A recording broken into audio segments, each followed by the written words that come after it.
નમસ્કાર મિત્રો, મારી ચેનલમાં તમારું સ્વાગત છે.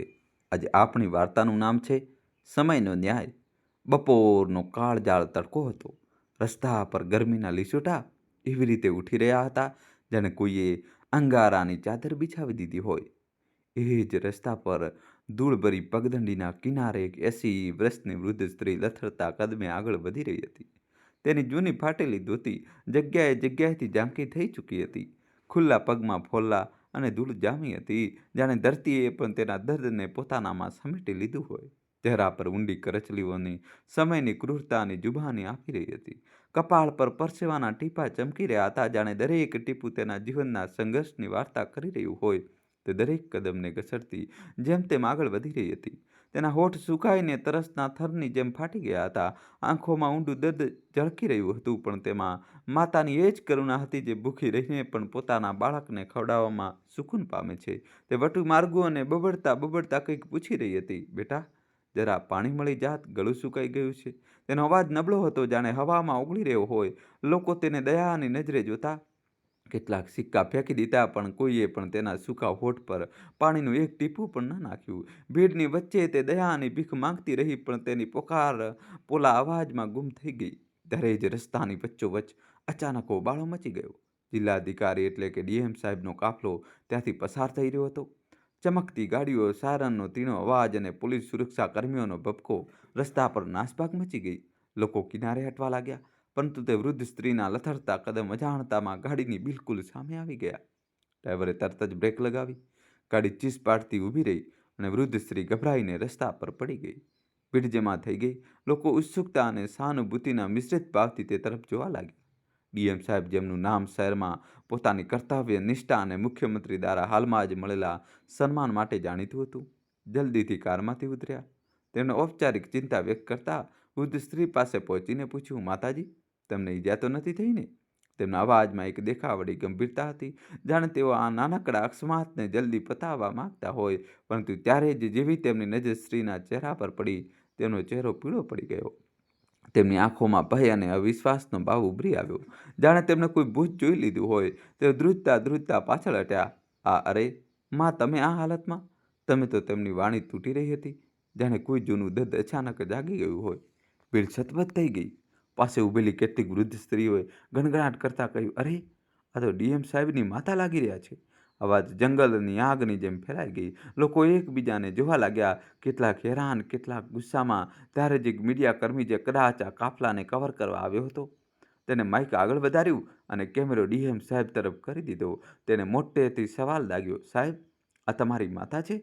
તમે તો મુખ્યમંત્રી દ્વારા સારા કામો માટે સન્માનિત થઈ રહ્યા છો. એક દીકરો જે પોતાની માતાને આ હાલતમાં છોડી દે છે, તો તે જિલ્લાના લોકોનો સંભાળ કેવી રીતે રાખશે? દોસ્તો, જલ્દીથી વિડીયો લાઇક કરી ચેનલ સબસ્ક્રાઇબ કરી દો. આ સવાલ તીરની જેમ ડીએમ સાહેબના છાતીમાં વાગ્યો. ભીડમાં ગુસ્સો અને તિરસ્કારનો ભાવ ઉમટી પડ્યો. લોકો તેમને ઘેરવા લાગ્યા. દરેક ચહેરો તેમને આ જ સવાલ પૂછી રહ્યો હતો, શું આ જ છે તમારો અસલી ચહેરો? ડીએમ સાહેબ પરસેવે રેબઝેબ થઈ ગયા. તેમની નજરો જમીન તરફ ઝૂકી ગઈ, જાણે તેઓએ સત્યથી ભાગવા માંગતા હોય, જે હવે બધાની સામે હતું. બીજી તરફ જમીન પર પડેલી વૃદ્ધ માતા ધ્રુજતા ધીમા અવાજે બબડી, બેટા, આજે પણ પાણી નહીં પીવડાવો? તેનો અવાજ એટલો નબળો હતો કે કદાચ માત્ર પાસે ઊભેલા લોકો જ તેને સાંભળી શક્યા. તેની આંખોમાંથી આંસુ સરી પડ્યા અને સૂકા હોઠ વધુ ફાટી ગયા. આ દ્રશ્ય ત્યાં ઊભેલા દરેક માણસના આત્માને ઢંઢોળી ગયું. કેટલાક લોકોની આંખો પણ ભરાઈ આવી. એક મહિલાએ તરત જ પોતાની બોટલમાંથી પાણી કાઢ્યું અને વૃદ્ધ માતાના હોઠ સુધી લઈ ગઈ. તેણે ધીમે ધીમે પાણી પીધું અને તેની આંખોમાં એક ક્ષણ માટે સુકૂન છલકાયું. પણ દર્દ હજુ પણ એવું જ હતું. આ ઘટના શહેરમાં ચર્ચાનો વિષય બની ગઈ. સોશિયલ મીડિયા પર ડીએમ સાહેબની તસવીરો અને તે વૃદ્ધ માતાની હાલત વાયરલ થઈ ગઈ. લોકો સવાલ ઉઠાવવા લાગ્યા કે જો એક દીકરો પોતાની માતાની આવી દુર્દશા થઈ શકે છે, તો તે સમાજની સેવા કેવી રીતે કરશે? ડીએમ સાહેબે સફાઈ આપવાનો પ્રયત્ન કર્યો, પરંતુ તેમની વાતો લોકોને ખોખલી લાગી. બીજી તરફ તે વૃદ્ધ માતાને તરત જ એક સ્થાનિક હોસ્પિટલમાં જગ્યા મળી. ત્યાં તેની સંભાળ રાખવામાં આવવા લાગી. પણ તેની આંખો હજુ પણ પોતાના દીકરાને શોધતી હતી.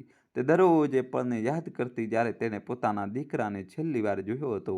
તેના હોઠ પર એ જ સવાલ હતો, બેટા, પાણી પીવડાવોગે? આવો જાણીએ આ દુખિયારી માતા કોણ છે અને ડીએમ સાહેબ પોતાની માતાને આવી જોઈને ગભરાઈ કેમ ગયા? અને શું વૃદ્ધ અમ્માને ન્યાય મળશે? શું ડીએમ સાહેબ ખરેખર પોતાની 80 વર્ષીય બીમાર વૃદ્ધ માતા સાથે અન્યાય કર્યો કે કોઈ બીજી વાત છે? આવો જાણીએ આ વાર્તાના માધ્યમથી. બહુ, છોડી દો, છોડી દો બહુ, હું તમારા હાથ જોડું છું. હવે આવી ભૂલ ફરી નહીં થાય. મને માફ કરી દો. 70 વર્ષીય રામેશ્વરીજી પોતાની બહુ રજનીથી બોલી રહી હતી. તેમની બહુ તેમના મોંમાં જબરજસ્તી પૂરી ઠાંસી રહી હતી. તે દર્દથી ચિલ્લાઈ રહી હતી, પરંતુ તે તેમનું એક ના સાંભળી રહી હતી. દર્દથી કણસતા રામેશ્વરીજી વારંવાર પોતાની ભૂલની માફી માંગી રહ્યા હતા, પરંતુ આજે તેમની બહુ રજનીનો ગુસ્સો 7મા આસમાને હતો. એવું પણ શું કરી દીધું હતું રામેશ્વરીજીએ, જે તેમની બહુ તેમની સાથે આવો વર્તાવ કરી રહી હતી? આજે સૂરજના પહેલા કિરણો હજુ હમણાં જ ઘરની જૂની તિરાડોવાળી દિવાલોમાંથી ડોક્યું કરી રહ્યા હતા, જ્યારે 70 વર્ષીય રામેશ્વરી દેવીની આંખો ધીમે ધીમે ખુલી. તેમનો રૂમ નાનો એવો હતો. એક જૂની ચારપાઈ દિવાલ પર ટાંગેલી ઝાંખી પડેલી તસવીરો તેમના સ્વર્ગસ્થ પતિ અને યુવાન દીકરાઓની, અને એક નાની અલમારી જેમાં તેમના કેટલાક જૂના કપડાં અને દવાઓ રાખેલી હતી. હવામાં એક મીઠી મસાલેદાર સુગંધ ફેલાયેલી હતી, જે રસોડામાંથી આવી રહી હતી. આ સુગંધ રામેશ્વરીજી માટે કોઈ સ્વર્ગના અમૃત જેવી હતી. વર્ષોથી તેઓ ઘરની બહુઓના મહેણા અને અપમાન સહન કરતા આવી રહ્યા હતા, પરંતુ નાની નાની ખુશીઓ જેમ કે સારા ખાવાની સુગંધ તેમને જીવવાની વજહ આપતી હતી. તેઓ પથારી પર બેઠા થયા. તેમની કમરમાં હળવો દુખાવો થયો, પરંતુ મનમાં એક આશા જાગી. આજે કદાચ બહુ કંઈક સારું બનાવશે અને મને પણ થોડુંક મળી જશે. એવું વિચારીને ઓઠ પર એક ઝાંખું સ્મિત આવી ગયું. પગમાં જૂની ચંપલ પહેરીને ધીમે ધીમે ચાલતા તેઓ રસોડા તરફ વધ્યા. દરેક કદમની સાથે સુગંધ વધુ તીવ્ર થતી જતી હતી, અને તેમનું દિલ ઉત્સાહથી ધડકી રહ્યું હતું. રસોડામાં પહોંચતા દ્રશ્ય જોઈને રામેશ્વરીજીની આંખો પહોળી થઈ ગઈ. ત્યાં તેમની મોટી બહુ રજની વ્યસ્ત હતી. તેના હાથમાં લોટ બાંધેલો હતો. ચૂલા પર તેલની મોટી કઢાઈ ચઢેલી હતી, જેમાં ખસ્તા કચોરીઓ તળાઈ રહી હતી, સોનેરી અને કડક. ટેબલ પર રસગુલ્લા ચાસણીમાં ડૂબેલા રાખેલા હતા. તેમની મીઠાશ હવામાં ઓગળી રહી હતી. ખીર માટે મોટા તપેલામાં દૂધ ઉકળી રહ્યું હતું, જેમાં ઇલાયચી અને કેસરની સુગંધ ભળેલી હતી. પનીરનું શાક બની રહ્યું હતું. ટામેટા, ડુંગળી અને મસાલાઓનું મિશ્રણ જે એટલું લજ્જતદાર લાગી રહ્યું હતું કે રામેશ્વરીજીના મોંમાં પાણી આવી ગયું. પનીરના ભજીયા પણ તૈયાર થઈ રહ્યા હતા, અને કેટલાક અન્ય વ્યંજન જેવા કે પૂરી અને બટાકાનું શાક પણ લાઈનમાં હતા. આજે તેમનો પૌત્ર રાજુ પૂરા 10 વર્ષનો થઈ રહ્યો હતો. જન્મદિવસની પાર્ટીની તૈયારી હતી. ઘરમાં ફુગ્ગા લટકાવવામાં આવી રહ્યા હતા, કેક ઓર્ડર કરવામાં આવી હતી, અને રજની ફોન પર બહેનપણીઓને બોલાવી રહી હતી. રામેશ્વરીજીની ભૂખ હવે વધુ રોકાઈ રહી નહોતી. તેમણે ધીમા ધ્રુજતા અવાજે કહ્યું, રજની બેટા, આજે તો ઘરમાં એટલી સારી સારી વસ્તુઓ બની રહી છે, લાગે છે કંઈક સ્પેશિયલ છે. જરા મને થોડુંક ચખાડી દો ને, બસ એક નાનો ટુકડો. રજની જે હજુ હમણાં જ કચોરીને તેલમાંથી કાઢી રહી હતી, સાસુનો અવાજ સાંભળતા જ ફરી તેના ચહેરા પર ગુસ્સો સાફ ઝલકી રહ્યો હતો. ભમર તણાયેલી, આંખો લાલ અને હોઠ સંકોચાયેલા, તે ચિલ્લાઈને બોલી, અરે ડોશી, શું હર વખત રસોડામાં ઘૂસેલી રહે છે? દૂર હટ અહીંથી. ખબર નહીં કેટલું ખાય છે તું, જેમ કોઈ ભૂખી આત્મા હોય. જ્યારે જુઓ લલચાયેલી નજરોથી ટકટકી લગાવીને ઊભી રહે છે. કેટલું પણ ખવડાવી દો, તારું પેટ તો ભરાતું જ નથી. હર સમય માંગવા ચાલી આવે છે. ભિખારણ ક્યાંની, જા પોતાની જગ્યા પર જા. તેનો અવાજ એટલો તેજ હતો કે ઘરના અન્ય રૂમોમાં પણ ગુંજી ગયો. રામેશ્વરીજીનું દિલ બેસી ગયું. તેઓ પાછા હટી ગયા, પરંતુ રજનીએ એક જૂનો તૂટેલો ફૂટેલો કપ ઉઠાવ્યો. તેમાં ઠંડી ચા નાખી જે રાતની બચેલી હતી, અને 2 સૂકી વાસી બ્રેડના ટુકડા ફેંકી દીધા. લો આલો, ખાઈ લો મહારાણી, અને હવે ચૂપચાપ રૂમમાં જઈને આરામ ફરમાવો. ઘરનું બધું કામ પડ્યું છે. ઝાડુ, પોતા, વાસણ બધું તારે જ કરવાનું છે. મત વિચારતી કે આજે જન્મદિવસ છે તો રજા મળી જશે. રામેશ્વરીજીની આંખો ભરાઈ આવી. તેમણે માથું ઝુકાવીને કપ અને બ્રેડ ઉઠાવી લીધા અને ચૂપચાપ પોતાના રૂમમાં પાછા ફર્યા. ચારપાઈ પર બેસીને તેમણે તે સૂકો નાસ્તો કાઢ્યો. બ્રેડ એટલી સખત કે દાંતમાં દુખાવો થઈ રહ્યો હતો, અને ચા ઠંડી અને બેસ્વાદ, પરંતુ ભૂખ એટલી તેજ હતી કે તેઓ બધું સહી ગયા. મનમાં ગઈકાલ રાતની યાદો તાજી થઈ ગઈ. ગઈકાલ રાતે તેમની નાની બહુ કામિનીએ રસોડું સંભાળ્યું હતું. ખાવામાં ફક્ત એક પાતળી રોટલી અને પાણી જેવી દાળ જ આપી હતી. દાળમાં મીઠું પણ ઓછું હતું, અને શાકનું નામો નિશાન નહીં. ત્યારે રામેશ્વરીજીને ધીમેથી કહ્યું, બેટા, એક વધુ રોટલી આપી દો. ભૂખ નથી મટી તો કામિનીએ તો મોં બગાડીને જવાબ આપ્યો. અને રોટલી એ ક્યાં છે? ખતમ થઈ ગઈ. એમ પણ ગડપણમાં વધુ મત ખાઓ. બીમાર પડી ગઈ તો ડૉક્ટર પાસે કોણ લઈ જશે? અમારી પાસે સમય ક્યાં છે? અને હા, ખાવાનું ખાઈને રસોડાના વાસણ ઘસવાનું ભૂલતી નહીં. જો ઊંઘી ગઈ તો કાલે સવારે જોઈ લઈશ. કામિનીની આંખોમાં તે ઠંડી નફરત હતી, જે રામેશ્વરીજીને દર રાતે ગૂંજતી હતી. દીકરો બહાર કામ પર હતો, અને વહુઓ ઘરની માલિક બની ચૂકી હતી. રામેશ્વરીજીએ જેમ તેમ રાત વિતાવી હતી અને હવે સવારે પણ એ જ વાર્તા તેઓ વિચારી રહ્યા હતા કે ક્યાં સુધી આ અપમાન સહન કરશે. પરંતુ ક્યાં જાત, આ ઘર તેમનું પોતાનું હતું. ત્યાં તેમણે જીવન વિતાવ્યું હતું. હજુ ચાનો છેલ્લો ઘૂંટડો ગળાથી નીચે ઉતર્યો હતો કે બહારથી રજનીની ચીસ સંભળાઈ. અરે ડોશી, હજી સુધી ચા ખતમ નથી થઈ. ઘરનું ઝાડુ પોતું શું બપોરે કરીશ? જલ્દી નીકળ. રામેશ્વરીજીનું દિલ ધડકી ઉઠ્યું. તેઓ જલ્દીથી ઉઠ્યા, રૂમમાંથી બહાર આવ્યા અને ઝાડુ ઉઠાવી લીધું. ઘર મોટું હતું. મુખ્ય હોલમાં ગાલીચો બિછાવેલો હતો. રૂમોમાં ધૂળ જામી હતી. રસોડામાં લોટના છાંટા પડ્યા હતા. ઝાડુ લગાવતા લગાવતા તેમનો શ્વાસ ફૂલવા લાગ્યો. કમરમાં અસહ્ય દુખાવો થવા લાગ્યો. 70 વર્ષની ઉંમરમાં આ શ્રમ કેટલો કષ્ટદાયક હતો. પરસેવો તેમના કપાળ પર છલકાઈ આવ્યો હતો. હાથ ધ્રુજવા લાગ્યા હતા. તેઓ રોકાઈને બોલ્યા, બેટા, મારાથી પોતે નહીં થઈ શકે. થાકી ગઈ છું બહુ. પગ શૂન્ય થઈ ગયા છે. રજનીનો ગુસ્સો હવે વધુ ભડકી ઉઠ્યો. તે રસોડામાંથી બહાર દોડી આવી. હાથમાં મોટો ચમચો પકડીને એને ગરજીને બોલી, શું પોતા નહીં લગાવે?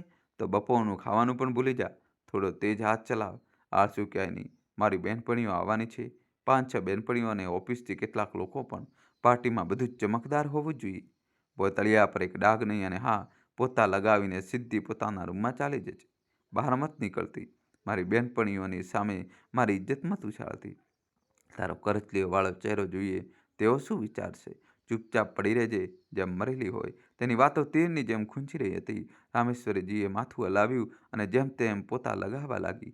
પાણીની ડોલ ભારે હતી. પોતા ભીનું અને લપસણું. દર્દથી તેમની આંખોમાં આંસુ આવી ગયા.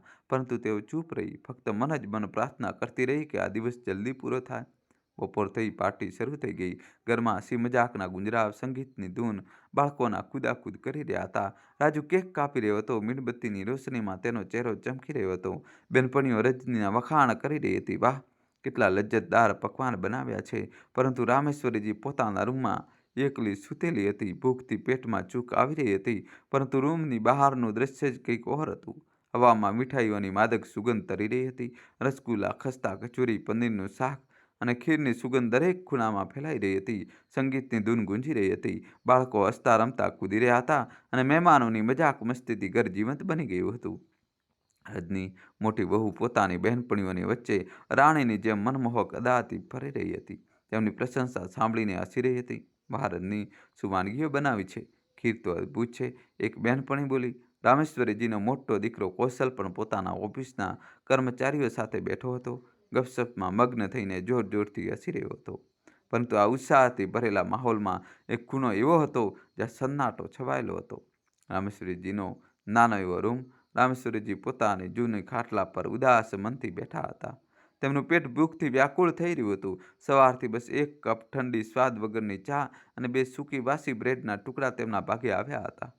દોસ્તો, કહાની છેલ્લા સુધી જોજો અને ચેનલ સબસ્ક્રાઈબ કરી દો. આટલા મોટા ઘરમાં ઝાડુ પોતું કર્યા પછી તેમની બધી શક્તિ જાણે ગાયબ થઈ ગઈ હતી. રૂમમાં દર્દ, પગમાં શૂન્યતા અને પેટમાં ભૂખની આગ, આ બધું મળીને તેમને તોડી રહ્યા હતા. પાસે રાખેલા માટલામાંથી તેમણે 2 ઘૂંટડો પાણી પીધું. પરંતુ તે પણ હવે ગળાથી નીચે નહોતું ઉતરી રહ્યું. તેમની આંખો વારંવાર દરવાજા તરફ ઉઠી રહી હતી. કદાચ કોઈ આવે, કદાચ કોઈ 2 રોટલી, 1 વાટકી શાક અથવા બસ થોડુંક રસગુલ્લું જ આપી જાય. પરંતુ બહાર મોજ મસ્તીમાં ડૂબેલા લોકો તેમની દરકાર લેવાનું તો દૂર, તેમની હાજરી પણ ભૂલી ચૂક્યા હતા. કૌશલ, તેમનો સગો દીકરો, જેને તેમને પોતાના લોહી પરસેવાથી ઉછર્યો હતો, પોતાના મિત્રો સાથે મજાક મસ્તીમાં વ્યસ્ત હતો. રજનીને તો પોતાની સાસુની પરવા ક્યારેય હતી જ નહીં. નાની વહુ કામિની ક્યાંય દેખાઈ જ રહી નહોતી. કદાચ બજાર ગઈ હતી અથવા પોતાની બહેનપણીઓ સાથે ગપસપમાં મશગુલ હતી. રામેશ્વરીજીનું દિલ બેસી રહ્યું હતું. ભૂખ હવે અસહ્ય બની ગઈ હતી. તેમની આંખોની સામે રસોઈનું મોટું ટેબલ તરી રહ્યું હતું. રસગુલ્લાની ચાસણી, ખીરની મલાઈ, કચોરીઓનો કડકડો અવાજ, બસ થોડુંક, બસ એક રોટલી જ મળી જાય એવું વિચારીને તેમનું મન તડપી ઉઠ્યું. આખરે જ્યારે રહેવાયું નહીં ત્યારે તેઓ ધ્રુજતા પગે ઊભા થયા. તેમની જૂની ફાટેલી સાડી તેમના નબળા શરીર પર લટકી રહી હતી. ચહેરો પીળો પડી ગયો હતો. આંખો અંદર ઘસી ગઈ હતી અને હોઠ સુકાઈ ગયા હતા. તેઓ ધીમે ધીમે રૂમની બહાર નીકળ્યા. હોલ તરફ આગળ વધ્યા. હોલમાં રોનક હતી. લોકો નાચી રહ્યા હતા. બાળકો કેકના ટુકડા વેચી રહ્યા હતા અને રજની પોતાની બહેનપણીઓને વાનગીઓ પીરસી રહી હતી. રામેશ્વરીજીએ હિંમત ભેગી કરીને ધીમા અવાજે સાદ પાડ્યો, રજની બેટા, 4 વાગી ગયા છે. કંઈક ખાવાનું આપી દે. ભૂખ લાગી છે. તેમનો અવાજ હોલના ઘોંઘાટમાં ડૂબી ગયો. પરંતુ કેટલાક મહેમાનોની નજર તેમના પર પડી ગઈ. રજનીની બહેનપણી આરતીએ તેમને જોયા અને ચોંકીને બોલી, રજની, આ કોણ છે? શું આ તારા સાસુ છે? બિચારા કેટલા નબળા દેખાય છે. રામેશ્વરીજીની હાલત જોઈને આરતીનું દિલ પીગળી ગયું. તેમની સાડી ફાટેલી હતી, ચહેરો ભૂખ અને થાકથી કરમાઈ ગયેલો અને આંખોમાં એક ઊંડી ઉદાસી હતી. પરંતુ આરતીની વાત પૂરી થાય તે પહેલાં જ રજનીએ હસતા હસતા દેખાવટી લહેજામાં કહ્યું, અરે નહીં આરતી, આ તો મારી નોકરાણી શાંતિની માં છે. ક્યારેક ક્યારેક આની સાથે આવી જાય છે. અમે લોકો એમને થોડું ખાવાનું આપી દઈએ છીએ. તમે લોકો તેમના પર ધ્યાન ના આપો, પાર્ટીની મજા લો. તેની વાત સાંભળીને કેટલાક મહેમાનો હસી પડ્યા, પરંતુ આરતીના ચહેરા પર શંકાની રેખા ઉભરી આવી. રામેશ્વરીજીનું દિલ તૂટી ગયું. તેમની આંખો નમ થઈ ગઈ, પરંતુ તેઓ કંઈ બોલી શક્યા નહીં. તેઓ ચૂપચાપ ઊભા રહ્યા, અપમાનનો ઘૂંટડો પીતા પીતા. અચાનક રજનીનો ચહેરો ક્રોધથી લાલ થઈ ગયો. તે ઝડપથી ઊભી થઈ, રામેશ્વરીજીનો પાતળો નબળો હાથ પકડ્યો અને તેમને ખેંચતા ખેંચતા રૂમ તરફ લઈ ગઈ. દરવાજો બંધ કરતાં જ તેનો ગુસ્સો ફાટી નીકળ્યો. ડોશી, મેં ના પાડી હતી ને કે બહાર ન નીકળતી? મારી ઇજ્જત ધૂળમાં મેળવાનો ઈરાદો છે કે શું? તેને પોતાના કિસ્સામાંથી 2 નાની પૂરીઓ કાઢી. કદાચ કોઈ બળેલી જલેલી પૂરી ખાવા માટે મરી રહી હતી ને? લે હવે ખા, કહેતાની સાથે જ તેને રામેશ્વરીજીનો ચહેરો પકડ્યો અને જબરજસ્તી તેમના મોઢામાં ઠૂસવા લાગી. પૂરીઓ કડક હતી, ગળામાં ફસાઈ રહી હતી અને રામેશ્વરીજીનો દમ ગૂંઠાવા લાગ્યો. તેઓ દર્દથી કણસી ઉઠ્યા. છોડી દે રજની, છોડી દે બેટા. હું તારી સામે હાથ જોડું છું. હવે આવી ભૂલ નહીં કરું. મને માફ કરી દે. તેમની આંખોમાંથી આંસુ વહી રહ્યા હતા. શરીર ધ્રુજી રહ્યું હતું અને અવાજ તૂટી રહ્યો હતો. પરંતુ રજનીનો ગુસ્સો શાંત થવાનું નામ નહોતો લઈ રહ્યો. તે વધુ જોરથી પૂરીઓ ઠૂસવા લાગી. હવે ચૂપ રહે. દર વખતે માફી માંગી લે છે, પણ હિંમત તો જો આ ડોશીની. મારા ના પાડ્યા પછી પણ બહાર નીકળી આવી. એટલામાં જ રૂમનો દરવાજો ખુલ્યો. કૌશલ, રામેશ્વરીજીનો દીકરો અંદર આવ્યો. તેને રજનીનો હાથ પકડી લીધો અને ગુસ્સામાં બોલ્યો, રજની, આ શું કરી રહી છે? મારી જ નાખીશ કે શું? ઘરમાં મહેમાનો ભરેલા છે. જો કોઈ જોઈ લેશે તો સમાજમાં આપણી બેઇજ્જતી થઈ જશે. અને જો આ મરી ગઈ તો તું જ જેલમાં જઈશ. રજનીએ આંખો કાઢી અને ચીસ પાડીને બોલી, આજે તું આ ડોશીનું લોહી પી જઈશ. મારી ના પાડ્યા પછી પણ આની હિંમત કેવી રીતે થઈ બહાર નીકળવાની? તેને ફરીથી રામેશ્વરીજીના મોઢામાં પૂરી ઠૂસવાનો પ્રયત્ન કર્યો, પરંતુ કૌશલે તેને રોકી લીધી. બસ કર, બહાર ચાલ, મહેમાનોને જોઈએ, આનો હિસાબ રાત્રે કરીશું. કહેતાની સાથે જ તે રજનીને ખેંચીને બહાર લઈ ગયો. રામેશ્વરીજી ખાટલા પર પડી ગયા. તેના શ્વાસ ઝડપી ચાલતા હતા. ગળું કડવાશથી ભરાઈ ગયું હતું અને આંખોમાંથી આંસુ રોકાતા નહોતા. તે વારંવાર બડબડતા હતા, મને માફ કરી દે, મેં શું ભૂલ કરી? બસ ભૂખ મિટાવવા માટે કંઈક માંગ્યું. બહાર પાર્ટીની રોનક તેના સીમા પર હતી. હાસ્ય ગીતો અને તાળીઓનો અવાજ ગુંજી રહ્યો હતો, પરંતુ રામેશ્વરીજી માટે તે રૂમ એક જેલ બની ચૂક્યો હતો. ભૂખ, અપમાન અને દર્દ તેમની જિંદગીનું આ જ સત્ય હતું. કૌશલે બહાર જઈને મહેમાનોને સંભાળ્યા.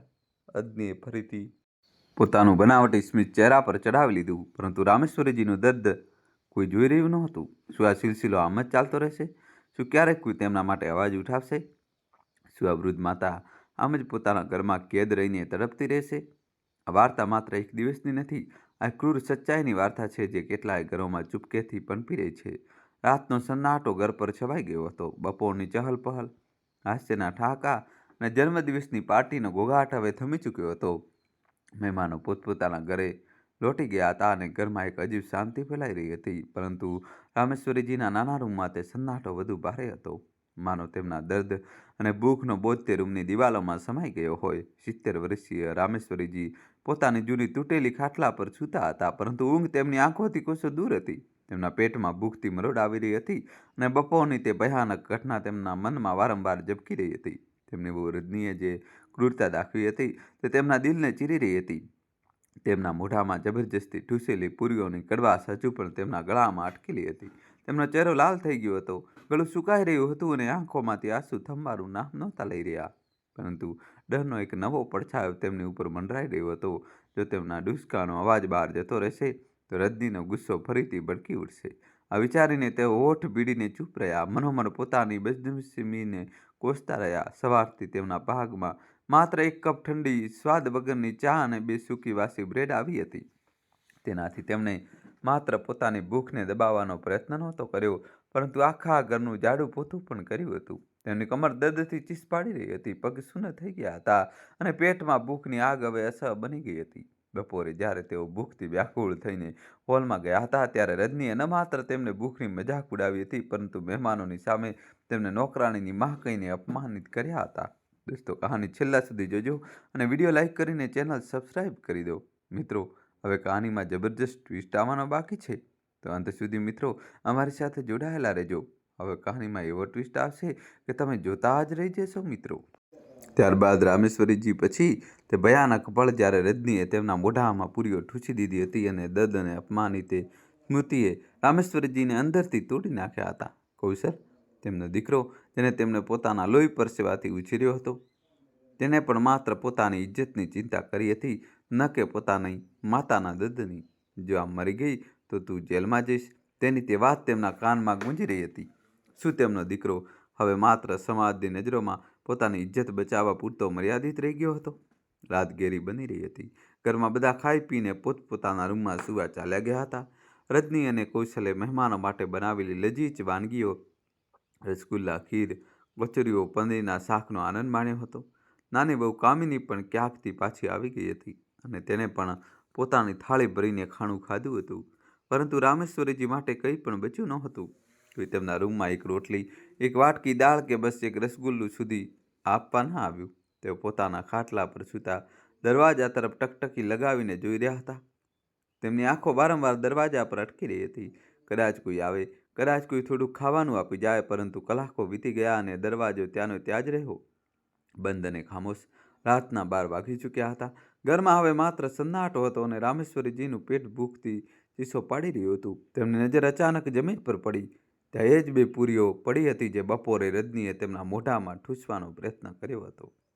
દર્દ અને ગભરામણમાં તે પૂરીઓ નીકળીને જમીન પર પડી ગઈ હતી. હવે તે સુકાઈને પથ્થર જેવી સખત થઈ ચૂકી હતી. રામેશ્વરીજીએ ધ્રુજતા હાથે તેમને ઉઠાવી. ભૂખ એટલી પ્રબળ હતી કે તેમની પાસે બીજી કોઈ રસ્તો ન હતો. તેમણે વિચાર્યું કદાચ આને ખાઈને જ ભૂખ શાંત થઈ જાય. પરંતુ જેવા તેમણે પૂરીઓને દાંતથી કાપવાનો પ્રયત્ન કર્યો, તેમના નબળા દાંતે જવાબ આપી દીધો. પૂરીઓ એટલી સખત હતી કે કાપવાનું તો દૂર, તેઓ તેને ચાવી પણ શકતા નહોતા. તેમની આંખો ફરીથી નમ થઈ ગઈ. શું કરવું? જો બહાર જઈશ અને કંઈક માંગીશ તો રજની ફરીથી ગુસ્સો કરશે. ગુસ્સો પણ કંઈ નહીં બોલે. આ વિચારીને તેમનું દિલ ડરથી સંકોચાઈ ગયું. બપોરનું તે દૃશ્ય તેમની સામે ફરીથી જીવંત થઈ ઉઠ્યું. રજનીની લાલ આંખો, તેનો ક્રૂર ચહેરો અને તે કડવી પૂરી જે તેમના ગળામાં અટકી ગઈ હતી. એટલામાં તેમની નજર રૂમના ખૂણામાં રાખેલા જૂના માટલા પર પડી. માટલામાં થોડુંક પાણી બચ્યું હતું. એ જ પાણી જે તેમણે સવારથી કેટલી વાર પીધું હતું, જેથી ભૂખની બળતરાને દબાવી શકે. એક વિચાર તેમના મનમાં ઝબૂક્યો. તેમણે પાસે પડેલી એક તૂટેલી ફૂટેલી વાટકી ઉઠાવી, તેમાં બાટલામાંથી થોડુંક પાણી નાખ્યું અને તે વખત પૂરીઓને તેમાં નાખી દીધી. પાણીમાં ડૂબેલી પૂરીઓ ધીમે ધીમે ઓગળવા નરમ થવા લાગી. રામેશ્વરીજીએ તેમને થોડીવાર માટે છોડી દીધી અને પોતાના ખાટલા પર માથું ટેકવીને રાહ જોવા લાગ્યા. તેમની આંખો માટલા તરફ હતી, પરંતુ મનમાં એક તોફાન ઉઠી રહ્યું હતું. શું હું એટલું પણ નથી મેળવી શકતી કે એક રોટલી ખાઈ શકું? શું મારું ઘડપણ આમ જ ભૂખ અને અપમાનમાં પસાર થઈ જશે? આ વિચારો તેમના મનને કોરી ખાતા હતા. થોડીવાર પછી જ્યારે પૂરીઓ પાણીમાં મુલાયમ થઈ ગઈ, રામેશ્વરીજીએ તેમને વાટકીમાંથી કાઢી. તેમના હાથ ધ્રુજી રહ્યા હતા. આંખો આંસુઓથી ધૂંધળી થઈ રહી હતી. જેવું તેમણે તે ભીની સ્વાદ વગરની પૂરીઓને મોઢામાં મૂકી, કડવાશે તેમના ગળાને સળગાવી દીધું. પરંતુ ભૂખ એટલી પ્રબળ હતી કે તેઓ તેને ગળવા લાગ્યા. દરેક ટુકડાની સાથે તેમના આંસુ પણ ગાલ પર સરકી રહ્યા હતા. તેઓ ધીમે ધીમે ડૂસકા ભરી રહ્યા હતા, પરંતુ ડરના મારે અવાજને દબાવી રહ્યા હતા. બહાર કોઈ સાંભળી ન લે એ વિચારીને તેમનું દિલ કાંપી રહ્યું હતું. પૂરી ખાતા ખાતા તેઓ બબડતા હતા, હે ભગવાન, મેં એવો શું પાપ કર્યો? બસ થોડુંક ખાવાનું માંગ્યું, બસ થોડોક પ્રેમ ચાહ્યો. તેમનો અવાજ તૂટી રહ્યો હતો અને આંસુ રોકાવાનું નામ નહોતા લઈ રહ્યા. તે નાના એવા રૂમના અંધારાના ખોળામાં રામેશ્વરીજી એકલા બેઠા હતા. એક વૃદ્ધ માતા, જેના માટે ન ઘરમાં જગ્યા હતી, ન પ્રેમ અને ન તો 2 ટંકની રોટલી. બહાર તેમના પૌત્રનો જન્મદિવસ ઉજવવામાં આવ્યો હતો. હર્ષોલ્લાસનો ગુંજરાવ હતો, પરંતુ તેમના માટે માત્ર ભૂખ અને અપમાન હતું. તેઓ વિચારી રહ્યા હતા કે શું આજ તેમની જિંદગીનો અંત હશે? શું તેઓ આવી જ રીતે પોતાના ઘરમાં એક કેદીની જેમ તડપતી રહેશે? આ વાર્તા માત્ર રામેશ્વરીજીની નથી. આ એ અસંખ્ય વૃદ્ધ માતાઓની વાર્તા છે, જેઓ પોતાના જ ઘરોમાં ઉપેક્ષા અને ક્રૂરતાનો ભોગ બને છે. અને આ સવાલ દરેક મનમાં ગુંજે છે કે શું ક્યારેય કોઈ તેમના માટે અવાજ ઉઠાવશે કે પછી આ સિલસિલો આમ જ ચાલતો રહેશે? દોસ્તો, વિડીયો લાઇક કરી ચેનલ સબસ્ક્રાઈબ કરી દો અને છેલ્લા સુધી જોજો. એક મૂંગા દર્દની જેમ જ માત્ર આંસુઓમાં વહી જાય છે. 70 વર્ષીય રામેશ્વરીજીનું જીવન હવે એક અવિરત દર્દની વાર્તા બની ચૂક્યું હતું. કહેવા ખાતર તેમનો પરિવાર મોટો હતો, 2 દીકરા, 1 દીકરી, વહુઓ, પૌત્ર, પૌત્રીઓ. પરંતુ તેમના માટે આ પરિવાર માત્ર એક ખોખલું માળખું હતું. જેના પ્રેમ હતો ન સન્માન અને ન તો 2 ટંકની રોટલી. રામેશ્વરીજીના બે દીકરા હતા, કૌશલ અને સુરેશ. કૌશલ તેમનો મોટો દીકરો બેંકમાં ક્લાર્ક હતો. તેની પત્ની રજની હોશિયાર પણ કડવી જીભવાળી, જેના માટે રામેશ્વરીજી માત્ર એક બોજ હતા. કૌશલ અને રજનીના બે દીકરા હતા, રાજુ જેનો જન્મદિવસ હમણાં જ ઉજવાયો હતો અને નાનો દીકરો મનુ. બીજો દીકરો સુરેશ પ્રાઇમરી સ્કૂલમાં ટીચર હતો અને પત્ની કામિની રજનીથી પણ બે ડગલા આગળ હતી. તેનું વર્તન એટલું કઠોર હતું કે રામેશ્વરીજી તેની સામે બોલતા પણ ડરતા હતા. સુરેશ અને કામિનીના બે બાળકો હતા, દીકરો અંકિત અને દીકરી પિંકી. રામેશ્વરીજીની એક દીકરી પણ હતી, સ્વાતિ, જે પોતાના લગ્ન પછી સાસરી માં જ એટલી મસ્ત હતી કે તેને ક્યારેય પોતાની વૃદ્ધ માતાના હાલચાલ પૂછવા જરૂરી ન સમજ્યા. રામેશ્વરીજીના પતિ રામ મનોહરજીનું અવસાન ત્યારે થઈ ગયું હતું જ્યારે કૌશલ 7 વર્ષનો, સુરેશ 5 વર્ષનો અને સ્વાતિ 3 વર્ષની હતી. તે સમયે રામેશ્વરીજીએ એકલા હાથે જ બાળકોને ઉછેર્યા, રાત દિવસ મહેનત કરી, ખેતરોમાં કામ કર્યું અને પાડોશીઓ પાસેથી ઉધાર લઈને બાળકોને ભણાવવા ગણાવ્યા. પરંતુ આજે એ જ બાળકો જેના માટે તેમણે પોતાની જુવારની કુરબાન કરી દીધી હતી, તેમને એક વણજોઈતા મહેમાનની જેમ જોતા હતા. કૌશલ અને સુરેશે આપસમાં નક્કી કરી રાખ્યું હતું કે રામેશ્વરીજીને 1 મહિનો કૌશલના ઘરે અને 1 મહિનો સુરેશના ઘરે રહેવાનું રહેશે. આ વ્યવસ્થા સાંભળવામાં ભલે ઠીક લાગે, પરંતુ હકીકતમાં તેમના માટે અંતિમ યાતના હતી. બંને દીકરાઓએ ક્યારેય પોતાની માતાને ન પૂછ્યું, બા, તમને શું જોઈએ છે? તમે ઠીક તો છો ને? તેઓ પોતપોતાની દુનિયામાં મસ્ત હતા. કૌશલ પોતાની બેંકની નોકરી અને ઓફિસના મિત્રોમાં, સુરેશ પોતાની સ્કૂલની જવાબદારીઓ અને સામાજિક મોભામાં. વહુઓની હાલત તો વળી એનાથી પણ ખરાબ હતી. રજની અને કામિની બંને જ રામેશ્વરીજીને એક બોજ માનતી હતી, જે તેમના ઘરનો એક ખૂણો બગાડી રહી હતી. રજનીએ પોતાના ઘરમાં રામેશ્વરીજીને એક નાનો સ્ટોર રૂમ આપ્યો હતો, જ્યાં જૂના સામાન, તૂટેલી ડોલ અને નકામા પડેલા બોક્સની વચ્ચે તેમને ખાટલા રાખેલી હતી. કામિનીએ તો એનાથી પણ ખરાબ હાલત કરી હતી. તેને ઘરના કબાટખાનામાં, જ્યાં જૂના પગરખાં, તૂટેલું ફર્નિચર અને નકામો સામાન જમા હતો, ત્યાં રામેશ્વરીજીને ખાટલા નાખી દીધી હતી. બંને વહુઓ અવારનવાર તાણા મારતી હતી, આટલી જગ્યા રોકી રાખી છે આ ડોશીએ, ક્યારે આ મરશે? ક્યારે આપણો પીછો છૂટશે? રામેશ્વરીજીએ જેમ તેમ કરીને કૌશલના ઘરે 1 મહિનો કાપ્યો હતો. ત્યાં તેમને સવારે વહેલા ઉઠીને ઝાડુ પોતું કરવું પડતું હતું. રજનીની કડક નજર દરેક વખતે તેમના પર પડતી હતી. જો પોતળિયા પર જરા સરખો ડાઘ રહી જાય તો રજની ચીસો પાડી પાડીને તાણા મારતી. શું ડોશી, આખોએ પણ જવાબ આપી દીધો? આટલું સરખું કામ પણ નથી કરી શકતી? ખાવાનું પણ એ જ મળતું જે રાતનું વધેલું હોય, પાણી જેવી દાળ, સૂકી રોટલીઓ, ક્યારેક ક્યારેક તો બસ 1 ગ્લાસ ચા, જે જન્મદિવસવાળા દિવસે તો હદ જ થઈ ગઈ હતી. રજનીએ તેમને મહેમાનોની સામે નોકરાણીની માં કહીને અપમાનિત કર્યા હતા અને પછી જબરજસ્તી તેમના મોઢામાં કડવી પૂરીઓ ઠૂંસી દીધી હતી. કૌશલે પણ માત્ર પોતાની ઇજ્જતની ચિંતા કરી હતી, માતાના દર્દની નહીં. તે રાત્રે જ્યારે આખું ઘર ખાઈ પીને સૂઈ ગયું, રામેશ્વરીજી ભૂખથી તડપી રહ્યા હતા. આખરે તેમણે જમીન પર પડેલી તે પૂરીઓને પાણીમાં પલાળીને ખાધી હતી. દરેક ટુકડાની સાથે તેમના આંસુ પણ ગળાથી નીચે ઉતરી ગયા હતા. હવે તે મહિનો પૂરો થઈ ચૂક્યો હતો અને રામેશ્વરીજીને સુરેશના ઘરે જવાનું હતું, પરંતુ ત્યાંની સ્થિતિ તો એનાથી પણ બદતર હતી. કામિનીનો સ્વભાવ રજની કરતાં પણ વધુ કઠોર હતો. તે રામેશ્વરીજી પાસે ન માત્ર ઝાડુ પોતું કરાવતી, પરંતુ વાસણ મંજાવતી, કપડાં ધોવડાવતી અને ક્યારેક ક્યારેક તો બાળકોના બૂટ સુધી સાફ કરાવતી હતી. જો રામેશ્વરીજી થાકને કારણે કોઈ કામ કરવાની ના પાડતા, તો કામિની તે દિવસે તેમને 1 ગ્લાસ પાણી સુધી આપતી નહોતી.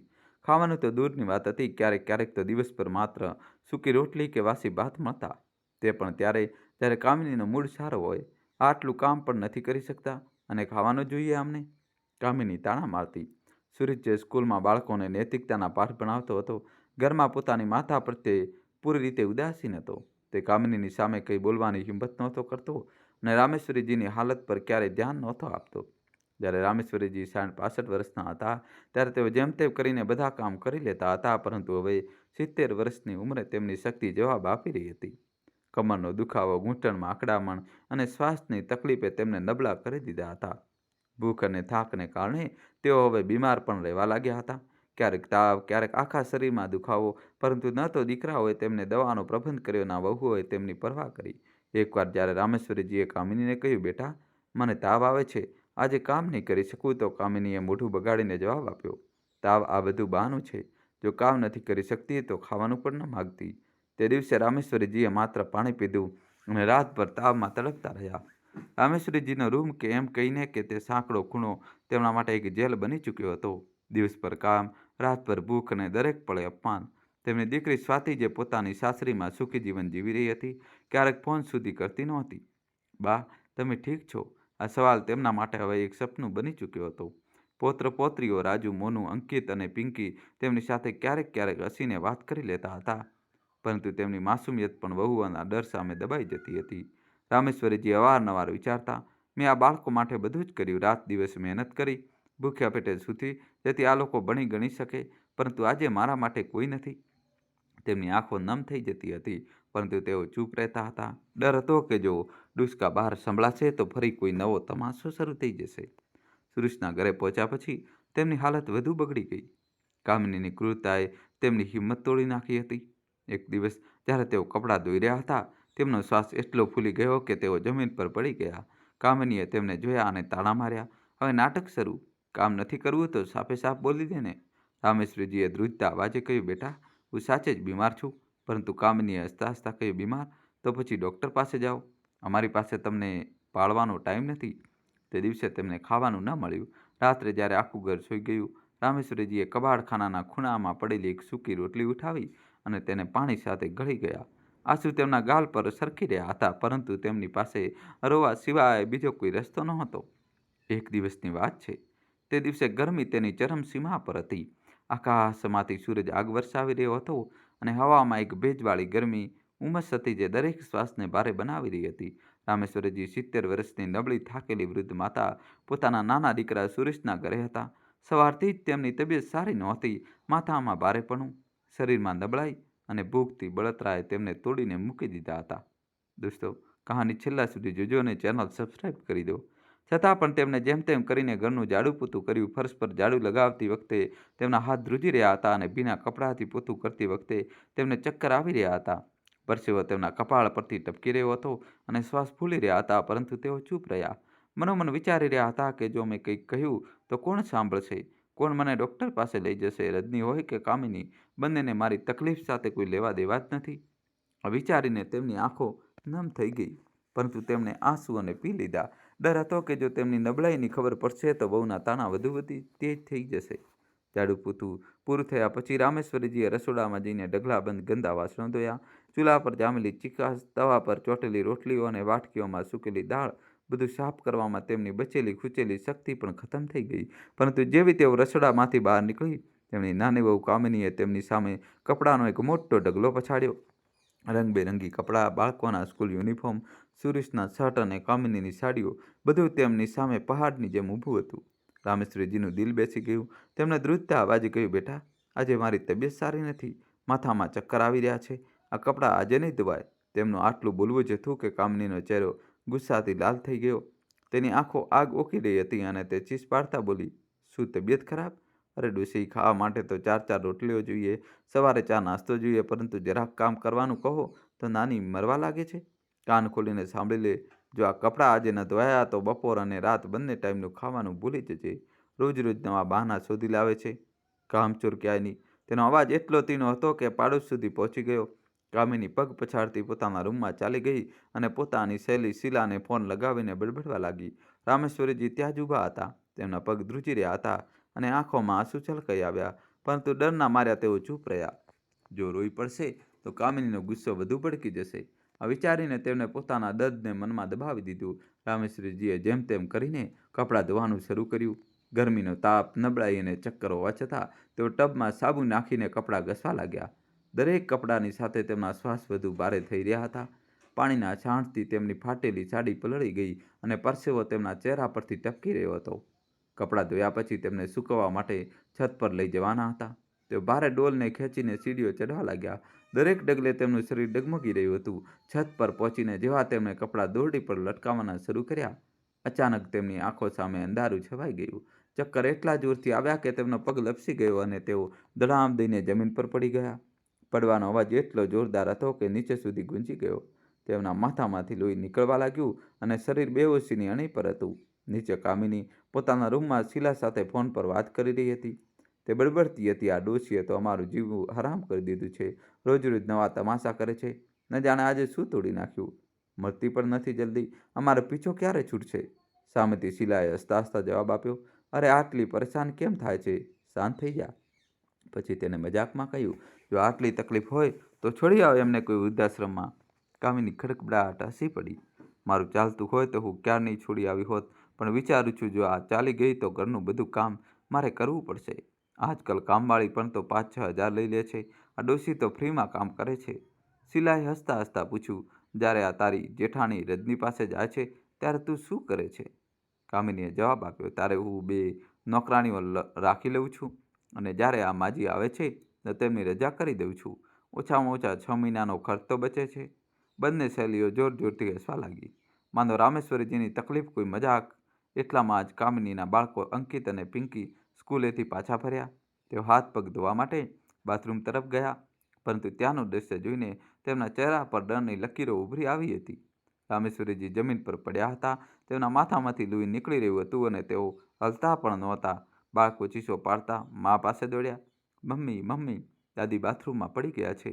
તેઓ બોલતા પણ નથી. તેમની ચીસ સાંભળીને કામિનીએ ઝટકા સાથે ફોન મૂક્યો અને બાથરૂમ તરફ ભાગી. ત્યાંનું દ્રશ્ય જોઈને તે એક પળ માટે થંભી ગઈ. રામેશ્વરીજી બેહોશ પડ્યા હતા. તેમની સાડી લોહીથી ખરડાઈ ગઈ હતી અને ચહેરો પીળો પડી ગયો હતો, પરંતુ કામિનીનું દિલ ન પીગળ્યું. તેણે તરત જ પોતાના પતિ સુરેશને ફોન લગાવ્યો અને ચીસ પાડતા બોલી, તમારી માં બાથરૂમમાં પડી ગઈ છે. ખબર નહીં આ કેવી રીતે ચાલે છે. કોઈ કામ ઢંગથી થતું જ નથી. આમનાથી હવે આ નવો તમાશો શરૂ કર્યો કહીને તેણે ફોન કાપી નાખ્યો. સુરેશને તેના અવાજમાં ગુસ્સો સાફ સંભળાયો, પરંતુ તેણે એ ન પૂછ્યું કે તેની માતાની હાલત કેવી છે.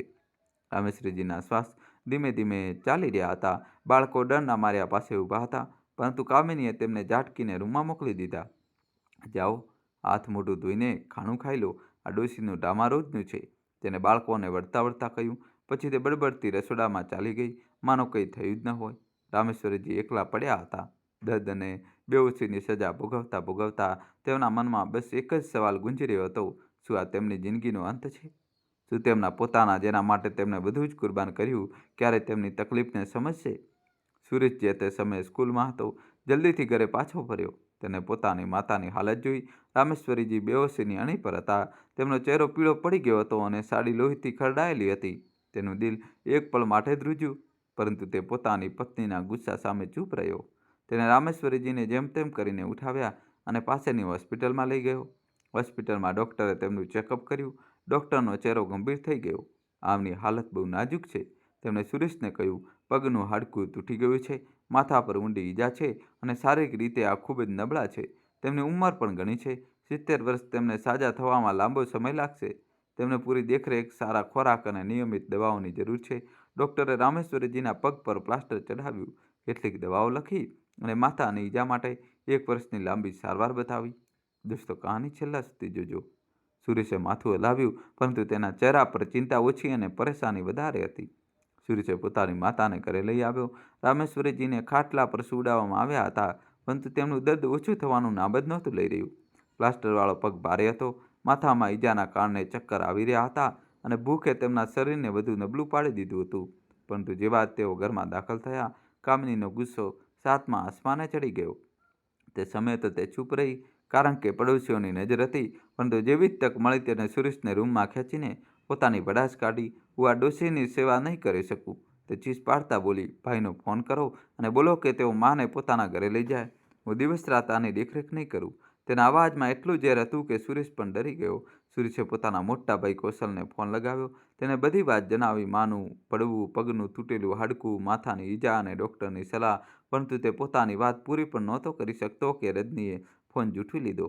તે બૂમો પાડતા બોલી, વાહ રે વાહ, માજી તમારા ઘરમાં પડ્યા અને સેવા અમે કરીએ? મોટા ચાલાક છો તમે લોકો, અમને મૂક સમજી રાખ્યા છે શું? કામિની જે ફોન પર હતી તેને જવાબ આપ્યો, અરે જીજી, માં તો આપણે બધાની છે. આપણી ફરજ છે કે થોડી થોડી સેવા બધા કરે. અને એમ પણ દવાઓમાં એટલો બધો પૈસો ખર્ચ થઈ ગયો છે. ડૉક્ટરે તો 1 વર્ષનો કોર્સ બતાવ્યો છે. માથામાં ઈજા છે અને આ ખૂબ નબળા પણ છે. રજનીએ તીખા લહેજામાં જવાબ આપ્યો, હા તો શું? ઈજા તમારા ઘરમાં લાગી છે, તમે જ સંભાળો. અમારાથી કોઈ આશા ન રાખતા. કાલે મરતી હોય ડોશી તો આજે જ મરી જાય, મારી બલાથી. તેની વાત સાંભળીને કામિનીનો ચહેરો લાલ થઈ ગયો, પરંતુ તે કંઈ જવાબ ન આપી શકી. તેણે ફોન કાપી નાખ્યો અને ઊંધા પગે ઘરે પાછે ફરી. ઘરે પહોંચતા જ કામિનીએ સુરેશને કહ્યું, સાંભળોજી, મારાથી આ ડોશીની સેવા નહીં થાય. તમે જ બતાવો હવે શું કરીએ? સુરેશ પણ પરેશાન હતો. તે જાણતો હતો કે માને ઈજા તેના ઘરમાં લાગી છે અને સારવારની જવાબદારી તેની છે, પરંતુ કામિનીનો ગુસ્સો અને તેની પોતાની નબળાઈ તેને કોઈ રસ્તો નહોતી સૂઝવા દેતી. તો શું કરીએ? તેને લાચારીથી પૂછ્યું. બા તો ફેંકી શકતા નથી. ત્યારે જ કામિનીને તેની બહેનપણી શીલાની વાત યાદ આવી. તેને એક ઠંડા સ્મિત સાથે કહ્યું, એવું કરીએ, માને નજીકના શહેરના વૃદ્ધાશ્રમમાં છોડી આવીએ. દોસ્તો, હજી કહાની બાકી છે. કહાનીમાં જોરદાર દોસ્તો ટ્વિસ્ટ આવવાનો બાકી છે. જલ્દીથી વિડીયો લાઇક કરીને હજી સુધી ચેનલ સબસ્ક્રાઈબ ન કરી હોય તો મિત્રો અમારી ચેનલને સબસ્ક્રાઈબ કરી દો. હવે સુરેશ ચોંકી ગયો. શું બોલી રહી છે? જો પડોશીઓને ખબર પડી ગઈ તો? કામિનીએ જવાબ આપ્યો, અરે, હજી કોઈને ખબર નથી કે માનો પગ તૂટ્યો છે. આપણે બધાએ કહી દઈશું કે તેઓ પોતાની દીકરી સ્વાતિ પાસે ગયા છે. એમ પણ સ્વાતિ તો પોતાના સાસરામાં મસ્ત રહે છે, ક્યારેય આવતી જ નથી. કોઈને શંકા પણ નહીં જાય. સુરેશને તેની વાતમાં દમ લાગ્યો. તેનો જીવ ભારે હતો, પરંતુ કામિનીના દબાણ અને પોતાની નબળાઈએ તેને હા પાડવા પર મજબૂર કરી દીધો. ઠીક છે, તેને ધીમેથી કહ્યું, રાત્રે છોડી આવીશું. તે જ રાત્રે કામિનીએ રામેશ્વરીજીને જમવાની સાથે ઊંઘની ગોળી આપી દીધી. રામેશ્વરીજી, જે પહેલાંથી જ દર્દ અને નબળાઈથી તૂટી ગયેલા હતા, ગોળી ખાઈને ગાઢ નિંદ્રામાં સૂઈ ગયા. સુરેશ અને કામિનીએ તેમને એક જૂના ધાબળામાં લપેટ્યા અને પોતાની જૂની સ્કૂટી પર બેસાડીને નજીકના શહેરના વૃદ્ધાશ્રમ લઈ ગયા. રાતનો અંધકાર તેમના આ વિશ્વાસઘાતને છુપાવવા માટે પૂરતો હતો. વૃદ્ધાશ્રમના કર્મચારીઓને તેમણે કહ્યું કે આ દુનિયામાં આનું કોઈ નથી. આ રસ્તા પર પડી ગયા હતા એટલા માટે આનો પગ તૂટી ગયો અને માથામાં ઈજા આવી છે. કર્મચારીએ કેટલાક સવાલો પૂછવાનો પ્રયત્ન કર્યો, પરંતુ કામિનીએ જલ્દી વાત ખતમ કરી અને સુરેશ સાથે ઘરે પાછી ફરી. તેમના ચહેરા પર ન તો પસ્તાવો હતો, ન તો દુઃખ, માત્ર એક અજીબ જેવી રાહત. સવારનું પહેલું કિરણ જ્યારે વૃદ્ધાશ્રમની બારીમાંથી રામેશ્વરીજીના ચહેરા પર પડ્યું તો તેમની આંખો ધીમે ધીમે ખુલી. પરંતુ સામાન્ય દૃશ્ય તેમના માટે કોઈ ખરાબ સપનાથી ઓછું નહોતું. તેઓ પોતાના ઘરના સાંકડા સ્ટોર રૂમમાં જ હતા. ચારે તરફ અજાણ્યા ચહેરા, જૂના ખાટલાઓ અને એક અજીબ જેવી દુર્ગંધ.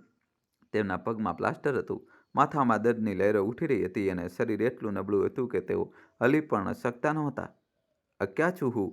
આ સવાલ તેમના મનમાં ઝબક્યો અને તેમની આંખો ભરાઈ આવી. તેઓ રડવા લાગ્યા. તેમના ડૂસકા રૂમમાં ગુંજવા લાગ્યા. ત્યારે જ બાજુના ખાટલા પર સૂતેલા એક વૃદ્ધ મહિલા સરોજનીજીએ તેમને જોયા. સરોજનીજીની ઉંમર પણ રામેશ્વરીજી જેવી જ હતી અને તેમના ચહેરા પર એ જ દર્દ અને એકલતા ઝળકી રહ્યા હતા. તેમણે ધીમેથી રામેશ્વરીજીનો હાથ પકડ્યો અને બોલ્યા, રડ નહીં બહેન, તને રાત્રે એક પુરુષ અને એક સ્ત્રી અહીં છોડી ગયા. તેમણે જણાવ્યું કે તું રસ્તા પર પડી ગઈ હતી અને તારું આ દુનિયામાં કોઈ નથી. એટલા માટે તારો પગ તૂટી ગયો અને માથામાં ઈજા આવી છે. રામેશ્વરીજીનું દિલ તૂટી ગયું. તેમની આંખોમાંથી આંસુ રોકાવાનું નામ નહોતા લઈ રહ્યા. મારું કોઈ નથી, તેઓ બડબડી રહ્યા હતા. મારા બે દીકરા, એક દીકરી, પોત્રો પોત્રીઓ, તો પછી હું એ કેમ? મેં શું ભૂલ કરી? તેમના અવાજમાં દર્દ, વિશ્વાસઘાત અને લાચારીની ઊંડી છાપ હતી.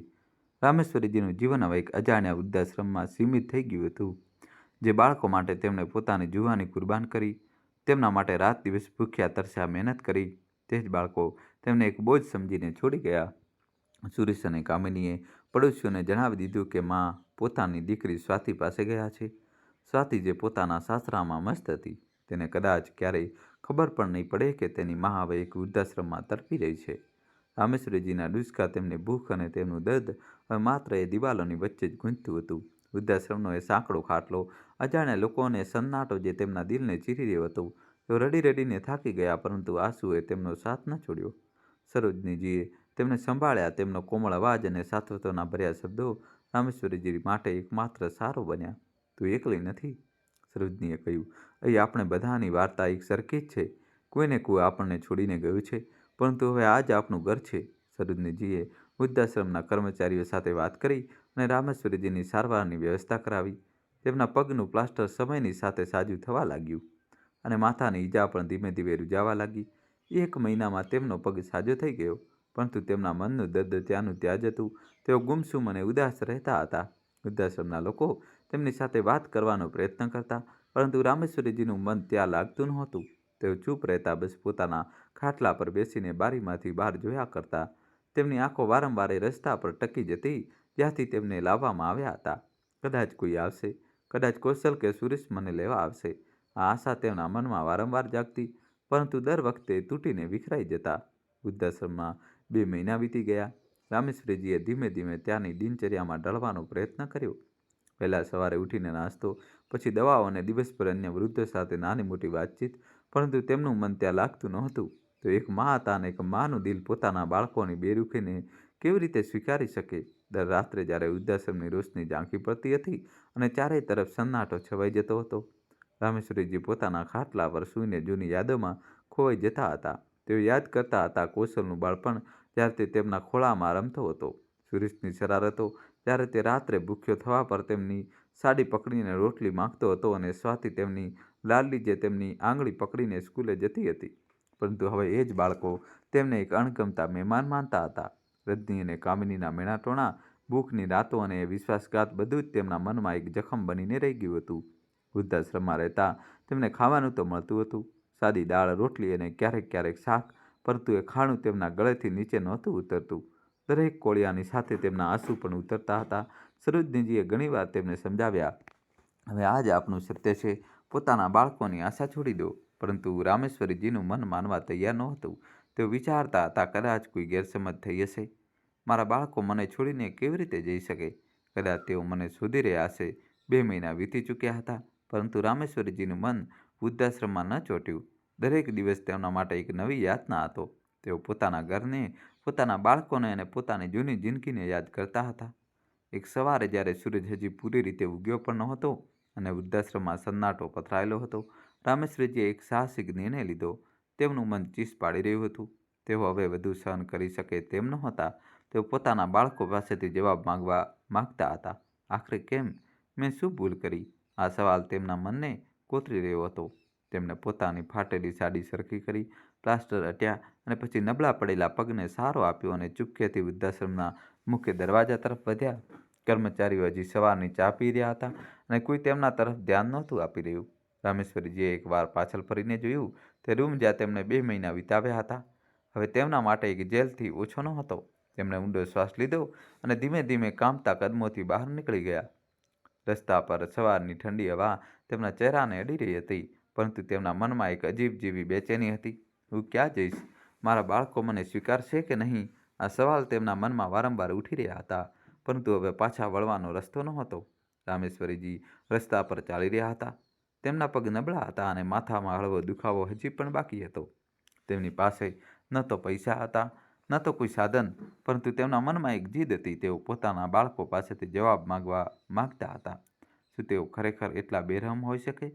શું તેમની દીકરી સ્વાતિ, જેને તેમણે આટલા લાડથી ઉછેરી હતી, તેમની હાલત સાંભળીને ચૂપ રહી હશે? રસ્તા પર ચાલતા ચાલતા તેમની આંખો વારંવાર નમ થઈ રહી હતી. તેઓ વિચારી રહ્યા હતા, જો મારા બાળકો મને નહીં અપનાવે તો હું ક્યાં જઈશ? પરંતુ ઓછામાં ઓછું એકવાર તો તેમને મળવું જ પડશે.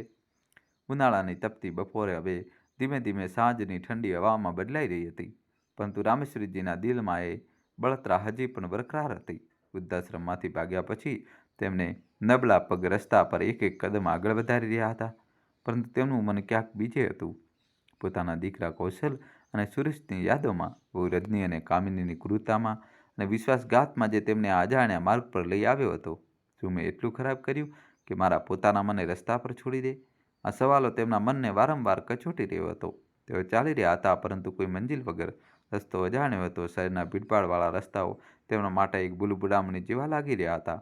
પગમાં દર્દની લહેરો ઉઠી રહી હતી. પ્લાસ્ટર હટ્યા પછી પણ નબળાઈ બાકી હતી. ક્યારેક તેઓ લડખડતા તો ક્યારેક કોઈ દિવાલ કે ઝાડનો સહારો લઈને સંભાળી જતા. તેમની આંખો નમ હતી, પરંતુ આંસુ હવે સુકાઈ ચૂક્યા હતા. યાદોમાં ખોવાયેલા રામેશ્વરીજી બસ આગળ વધી રહ્યા હતા, જાણે કોઈ અદૃશ્ય શક્તિ તેમને ખેંચી રહી હોય. ચાલતા ચાલતા તેઓ એક એવી જગ્યાએ પહોંચી ગયા જ્યાં ભારે હલચલ મચેલી હતી. ચારે તરફ કેમેરાની ચમક, માઇક્રોફોનની દોડધામ અને લોકોની ભીડ. મીડિયા કર્મીઓ આમ તેમ દોડી રહ્યા હતા. રિપોર્ટર્સ પોતાની ટીમો સાથે વાત કરી રહ્યા હતા. આજે મુખ્યમંત્રી દ્વારા ડીએમ રોહનને તેમની ઉત્કૃષ્ટ કાર્યો માટે પુરસ્કાર આપવામાં આવનાર છે. એક એવું સન્માન જે શહેરમાં ચર્ચાનો વિષય બનેલું હતું. રોહન, જે અત્યારે એક સન્માનિત અધિકારી હતા, પોતાની કારમાંથી ઉતરવાના જ હતા, પરંતુ રામેશ્વરીજી પોતાની ધૂનમાં હતા. તેઓ રસ્તો ક્રોસ કરી રહ્યા હતા જ્યારે અચાનક એક ચમકતી કાળી કાર તેમની સામે આવીને ઊભી રહી ગઈ. બ્રેકનો જોરદાર અવાજ ગૂંજ્યો. ટાયરોના ચરચરાટે હવાને ચીરી નાખી. આ તો સારું થયું કે ડ્રાઈવરે સમય રહેતા બ્રેક લગાવી દીધી, નહીંતર એક મોટી અણધારી ઘટના ઘટી ગઈ હોત. રામેશ્વરીજી એકદમ રોકાઈ ગયા. તેમનું દિલ જોરથી ધડકવા લાગ્યું. કારમાંથી એક યુવક ઝડપથી બહાર નીકળ્યો. તેનો ચહેરો ચિંતાથી ભરેલો હતો. તે હડબડાવીને રામેશ્વરીજી પાસે પહોંચ્યો અને બોલ્યો, માતાજી, તમને ઈજા તો નથી થઈ ને? તમે ઠીક છો ને? રામેશ્વરીજીનો ચહેરો નીચે હતો. તેઓ હજી પણ આઘાતમાં હતા, પરંતુ જેવા જ તેમણે એ અવાજ સાંભળ્યો, તેમનું દિલ ધક થઈ ગયું. આ અવાજ જાણીતો જેવો લાગ્યો, ક્યાંક સાંભળેલો પરંતુ ભૂલાયેલો નહીં.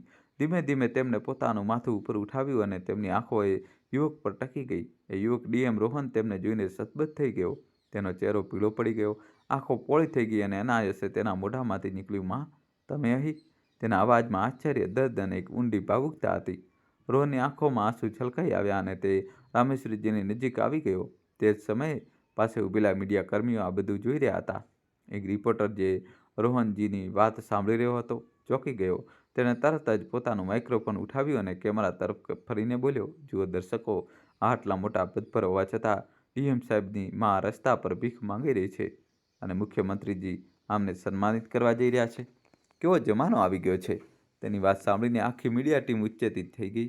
કેમેરા ચમકવા લાગ્યા, માઇક્રોફોન રોહન તરફ વધવા લાગ્યા.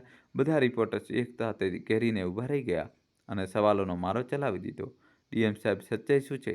તમારી માં આ હાલતમાં રસ્તા પર કેમ છે? શું તમે તેમને ઘરમાંથી કાઢી મૂક્યા છે? તેઓ ભીખ માંગી રહ્યા છે?" આ કેવી રીતે? રોહન અડબાઈ ગયો. તેનો ચહેરો લાલ થઈ ગયો. તે કંઈક બોલવાનો પ્રયત્ન કરી રહ્યો હતો, પરંતુ શબ્દો ગળામાં અટકી રહ્યા હતા. મીડિયાની ભીડ વધતી જતી હતી. કેમેરા તેમના ચહેરા પર ફોકસ થઈ રહ્યા હતા અને સવાલોનો ઘોંઘાટ ગૂંજી રહ્યો હતો. ત્યારે જ એક જોરદાર અવાજ ગૂંજ્યો, "બસ કરો, ચૂપ રહો, શાંત થઈ જાઓ. આમાં ભૂલ નથી." બધા ચોંકી ગયા.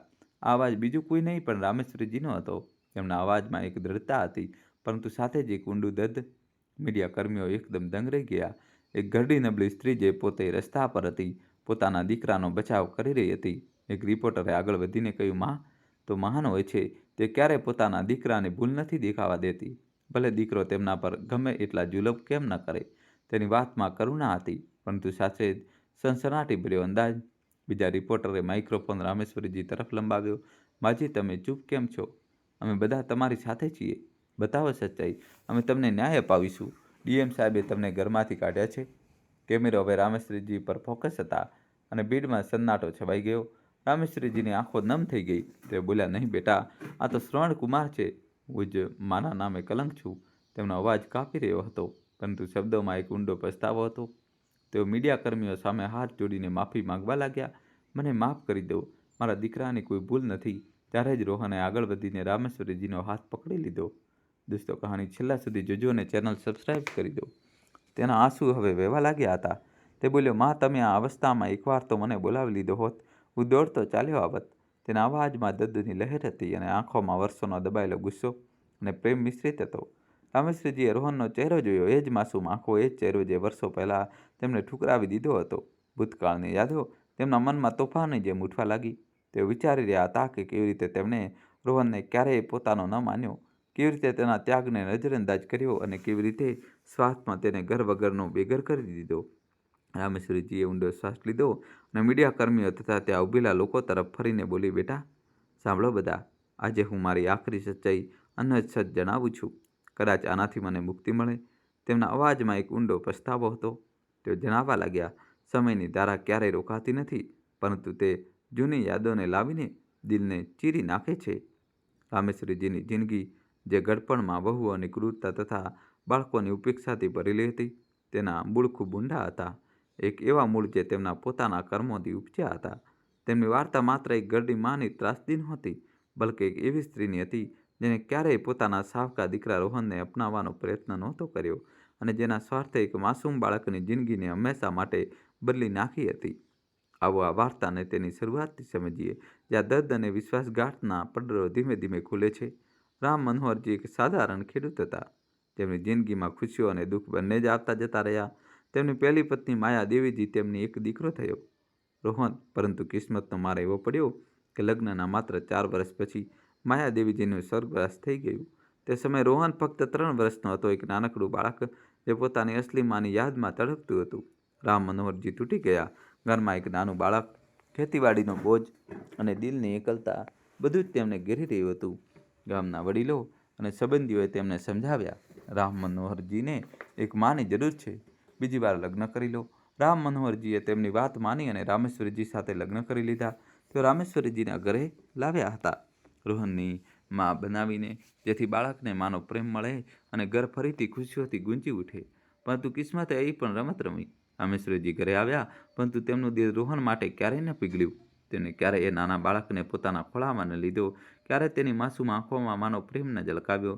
રોહન જે પોતાની અસલી માની યાદમાં તડપતો હતો, ક્યારેક ક્યારેક રામેશ્વરીજી પાસે આવતો અને કાપતા અવાજે મમ્મા કહીને તેમની સાડી પકડી લેતો, પરંતુ રામેશ્વરીજીનો ચહેરો સખત થઈ જતો. તેઓ તેને હળધૂત કરીને દૂર કરી દેતા. જા, પોતાની દાદી પાસે જા, મને અડીશ નહીં. તેમના શબ્દો રોહનના નાનકડા દિલને ચૂપતા હતા, પરંતુ તે શું કરતો? તે ચૂપચાપ પોતાની ઘરડી દાદીના ખોળામાં જઈને છુપાઈ જતો. દાદી રામ મનોહરજીના માતા રોહનનો સાચો સહારો બન્યા. તેઓ તેને પોતાની વાર્તાઓ સંભળાવતા, તેને ખવડાવતા અને રાત્રે પોતાની છાતીએ લગાડીને સુવડાવતા. રોહને દાદીની છત્રછાયામાં મોટો થવા લાગ્યો, પરંતુ તેના મનમાં માની ખોટ હંમેશા એક ટીસ બનીને રહી ગઈ. સમય વીતતો ગયો. રામેશ્વરીજીને 2 બાળકો થયા, 2 દીકરા કૌશલ અને સુરેશ અને એક દીકરી સ્વાતિ. હવે રામેશ્વરીજી પોતાની દુનિયામાં મસ્ત થઈ ગયા. તેમના માટે રોહન એક અણગમતો બોજ હતો, એક સાવકો દીકરો જે તેમને પોતાના બાળકોની ખુશીઓમાં બાધા રાખતો હતો. તે પોતાના બાળકોને લાડ પ્યારથી ઉછેરતા, તેમને સારું ખાવાનું આપતા, સારા કપડાં પહેરાવતા, પરંતુ રોહનને હંમેશા અલગ રાખતા. રોહન જે હવે 8 વર્ષનો થઈ ચૂક્યો હતો, પોતાના પિતાની ખેતીવાડીમાં હાથ બટાવવા લાગ્યો. દોસ્તો, કહાની છેલ્લા સુધી જોજો અને વિડીયો લાઇક કરીને જલ્દીથી ચેનલ સબસ્ક્રાઈબ કરી દો. હવે નવો ટ્વિસ્ટ આવશે. સવારે ઉઠીને ખેતરોમાં કામ કરતો, પાણી પાતો, પાક કાપતો અને સાંજે ઘરે આવીને પોતાનો અભ્યાસ કરતો. તે સ્કૂલે જતો, પુસ્તકો વાંચતો અને સપના જોતો કે એક દિવસ મોટો થઈને પોતાની પરિવારની મદદ કરશે. પરંતુ કિસ્મતે ફરીથી કરવટ લીધી. જ્યારે રોહન 10 વર્ષનો થયો, રામ મનોહરજીનું અચાનક સ્વર્ગવાસ થઈ ગયું. ઘર પર દુઃખોનો પહાડ તૂટી પડ્યો. રામ મનોહરજીએ મરતા પહેલાં રોહન પાસેથી વચન લીધું હતું, બેટા, પોતાની મા, ભાઈઓ અને બહેનોનો ખ્યાલ રાખજે. રોહનની આંખોમાં આંસુ હતા, પરંતુ તેને માથું હલાવીને હામી ભરી. પરંતુ દુઃખ અહીં ખતમ ન થયું. 2 મહિના પછી દાદી પણ ચાલ્યા બેસ્યા. હવે રોહન બિલકુલ એકલો રહી ગયો. ઘરમાં રામેશ્વરીજી અને તેમના 3 બાળકો હતા, પરંતુ રોહન માટે તે ઘર હવે એક ખાલી જગ્યા બની ચૂક્યું હતું. ઘરનો ખર્ચ ચલાવવો મુશ્કેલ થઈ ગયો. ખેતી નાની હતી અને રામેશ્વરીજી તેને ભાગીદારીમાં કે ગીરો આપવા માગતા હતા. રોહને વિચારી, જો હું અહીં રહ્યો તો પરિવારનું પાલન પોષણ કેવી રીતે થશે? તેના બંને નાના ભાઈ અને બહેન મોટા થઈ રહ્યા હતા અને પિતાનું વચન તેના મનમાં ગુંજી રહ્યું હતું. આટલી નાની ઉંમરમાં આટલી મોટી જવાબદારી! રોહનનું દિલ કાપી જતું હતું, પરંતુ રામેશ્વરીજીને તો રોહનની હાજરી પહેલાંથી જ ખટકતી હતી, નાગવાર ગુજરતી હતી. તેઓ એ જ ઈચ્છતા હતા કે રોહન ઘર છોડીને ચાલ્યો જાય, જેથી બધી જમીન જાયદાદ તેમના પોતાના બાળકોના નામે થઈ જાય. તેમણે રોહનને એકવાર પણ ન કહ્યું, બેટા, રોકાઈ જા, આપણે સાથે મળીને બધું સંભાળી લઈશું. ઉલટું તેમના મેણા ટોણા અને ઠંડા વ્યવહારે રોહનને ઘરથી દૂર જવા પર મજબૂર કરી દીધો. રોહને ગામ છોડ્યું અને દિલ્હી તરફ પ્રયાણ કર્યું. તેની ઉંમર નાની હતી, કોઈ કામ નહોતું મળતું. તે ભૂખ્યો તરસો રસ્તાઓ પર ભટકતો રહેતો, પરંતુ કિસ્મતે સાથ આપ્યો. દિલ્હીના એક મોલની સામે એક ચાની દુકાન પર માલિકની નજર તેના પર પડી. માલિક એક દયાળુ માણસ હતા. રોહનની માસુમિયત અને લાચારી જોઈને તેમનું દિલ પીગળી ગયું. બેટા, અહીં કામ કરી લે, તેમણે કહ્યું. રોહને માથું નમાવીને હા પાડી. હવે તે સવારથી સાંજ સુધી ચા બનાવતો, પીરસતો અને દુકાન સંભાળતો. તેની મહેનત અને પ્રામાણિકતાએ માલિકનું દિલ જીતી લીધું. રોહનની કમાણી શરૂ થઈ. તે જેટલા પણ પૈસા કમાતો, તેમાંથી થોડાક પોતાના ખર્ચ માટે કાઢતો અને બાકીના રામેશ્વરીજીના નામે મની ઓર્ડર કરી દેતો. તે વિચારતો કે માને પૈસા મળશે તો ભાઈ બહેનનું ભણતર અને ઘરનો ખર્ચ ચાલશે. તે પોતે ઓછું ખાતો, સસ્તા કપડાં પહેરતો અને નાની નાની ખુશીઓનો ત્યાગ કરતો, જેથી વધુમાં વધુ પૈસા મોકલી શકે. તેની મહેનત રંગ લાવી. થોડા જ સમયમાં તે કામમાં માહિર થઈ ગયો. દુકાન ચાલવા લાગી, કમાણી વધી. દિલ્હીમાં રહેતા 2 વર્ષ વીતી ગયા. આ 2 વર્ષોમાં રોહને ક્યારેય પોતાની તકલીફ ન જણાવી. બસ પરિવારની ખુશી માટે જીવતો રહ્યો. પરંતુ હવે તેનું મન ગામ તરફ ખેંચાવા લાગ્યું. ભાઈ બહેનોની યાદ, માનો ચહેરો, બધું જ તેને સતાવવા લાગ્યું. ચાલ, ગામ જઈને મળી આવું, તેને વિચાર્યું. ખુશી ખુશી તે ગામ પાછો ફર્યો. મનમાં આશા હતી કે રામેશ્વરીજી તેને ગળે લગાવી લેશે અને કહેશે, બેટા, તું આવી ગયો. પરંતુ ઘરે પહોંચતા જ નજરો કંઈક અલગ જ હતો. રામેશ્વરીજીએ તેને જોયો અને તેમનો ચહેરો ગુસ્સાથી લાલ થઈ ગયો. તેમને લાગ્યું કે જો રોહન પાછો આવી ગયો તો જમીન જાયદાદમાં તેનો હિસ્સો આપવો પડશે અને તેમને પોતાના બાળકનું ભવિષ્ય દાવ પર લાગી જશે. તેઓ ચીસ પાડીને બોલ્યા, હવે તારું આ ઘરમાં કોઈ કામ નથી, ગામમાં પણ તારું કોઈ નથી, અહીં આવવાની કોઈ જરૂર નથી. તેમના શબ્દો તીરની જેમ રોહનના દિલમાં લાગ્યા. રોહન તેમના પગમાં પડી ગયો. રડતા રડતા કરગરી પડ્યો, માં, એવું ન કરો, મારો પરિવાર મારી પાસેથી ન છીનવો, તમે તો મારું બધું છો. પરંતુ રામેશ્વરીજીનું દિલ પથ્થરનું હતું. તેમણે ક્યારેય રોહનને પોતાનો દીકરો માન્યો ન હતો અને હવે સ્વાર્થે તેમને વધુ કઠોર બનાવી દીધા હતા. તેમણે તેની સાથેના બધા સંબંધો તોડી નાખ્યા હતા. તેને ઘરમાંથી બહાર કાઢી મૂક્યો. રોહન રડતો રહ્યો, કરગરતો રહ્યો, પણ રામેશ્વરીજીને એક ન સાંભળી. આખરે રોહન ભાંગી પડ્યો અને ગામથી પાછો ફરી આવ્યો. દિલ્હીની ચાની દુકાન પર તે દિવસે રામેશ્વરીજીએ રોહનની બધી મહેનત અને ત્યાગ અને તપસ્યા પર પાણી ફેરવી દીધું હતું. સ્વાર્થના વશ થઈને તેમણે એક માસૂમ દીકરાને ઘર વગરનો કરી દીધો અને તેનું દિલ હંમેશા માટે તોડી નાખ્યું. રોહનની આ કહાની રામેશ્વરીજીની જિંદગીનું એક કાળું પ્રકરણ હતી, પરંતુ દિલ્હીમાં રોહન સાથે કંઈક એવું બન્યું જેણે તેની જિંદગી બદલી નાખી. દોસ્તો, હજુ કહાની બાકી છે. કહાનીમાં જબરદસ્ત ટ્વિસ્ટ આવશે, અંત સુધી જોજો. હજી સુધી વિડીયોને લાઇક કર્યો ન હોય. દિલ્હી શહેરના ચમકતા રસ્તાઓની વચ્ચે એક ભવ્ય શોપિંગ કોમ્પ્લેક્સ ઊભું હતું. આ કોમ્પ્લેક્સ માત્ર એક ઇમારત નહોતું, પરંતુ એક પરિવારની અસંખ્ય યાદોનો ખજાનો હતો. ત્યાં દરેક ખૂણો ખુશીઓ અને સંઘર્ષોની વાર્તાઓ સમેટીને બેઠો હતો. કોમ્પ્લેક્સની બિલકુલ સામે વ્યસ્ત રસ્તાના કિનારે એક નાની ચાની દુકાન હતી, જ્યાં સવાર સાંજ શહેરની ભાગદોડમાં થાકેલા લોકો ચાની ચુસ્કીઓ સાથે પોતાની જિંદગીની વાતો વહેંચતા હતા. મિત્રો, આ જ ચાની દુકાન પર એક એવી ઘટના ઘટી જેને માત્ર એક પરિવારની કિસ્મત જ ન બદલી, પરંતુ એક માસૂમ બાળકની સચ્ચાઈએ બધાના દિલને ઊંડાણથી સ્પર્શી લીધું અને શીખ્યું કે પ્રામાણિકતાની તાકાત કોઈ પણ લોભથી ઉપર હોય છે. મુંબઈના પોસ્ટ વિસ્તારમાં એક ખૂબ જ સફળ અને અમીર વેપારી રહેતા હતા, જેમનું નામ રાજેશ કુમાર હતું. રાજેશ કુમારની સખત મહેનત, લગન અને દૂરદર્શિતાએ તેમને શહેરમાં એક મોટું નામ આપ્યું હતું.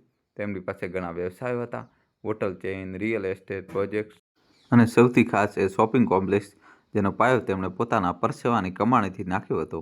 આ કોમ્પ્લેક્સ તેમના માટે માત્ર એક વેપારી સંપત્તિ નહોતું, પરંતુ તેમનું જીવનભરનું સપનું હતું. એક એવું પ્રતીક જે તેમની મહેનત, દૃઢ ઈચ્છાશક્તિ અને પરિવાર પ્રત્યેના સમર્પણને દર્શાવતું હતું. રાજેશ કુમારે ક્યારેય નાના નાના કામોથી શરૂઆત કરી હતી, પરંતુ તેમની પ્રામાણિકતા અને બુદ્ધિમત્તાએ તેમને ઊંચાઈઓ પર પહોંચાડ્યા હતા.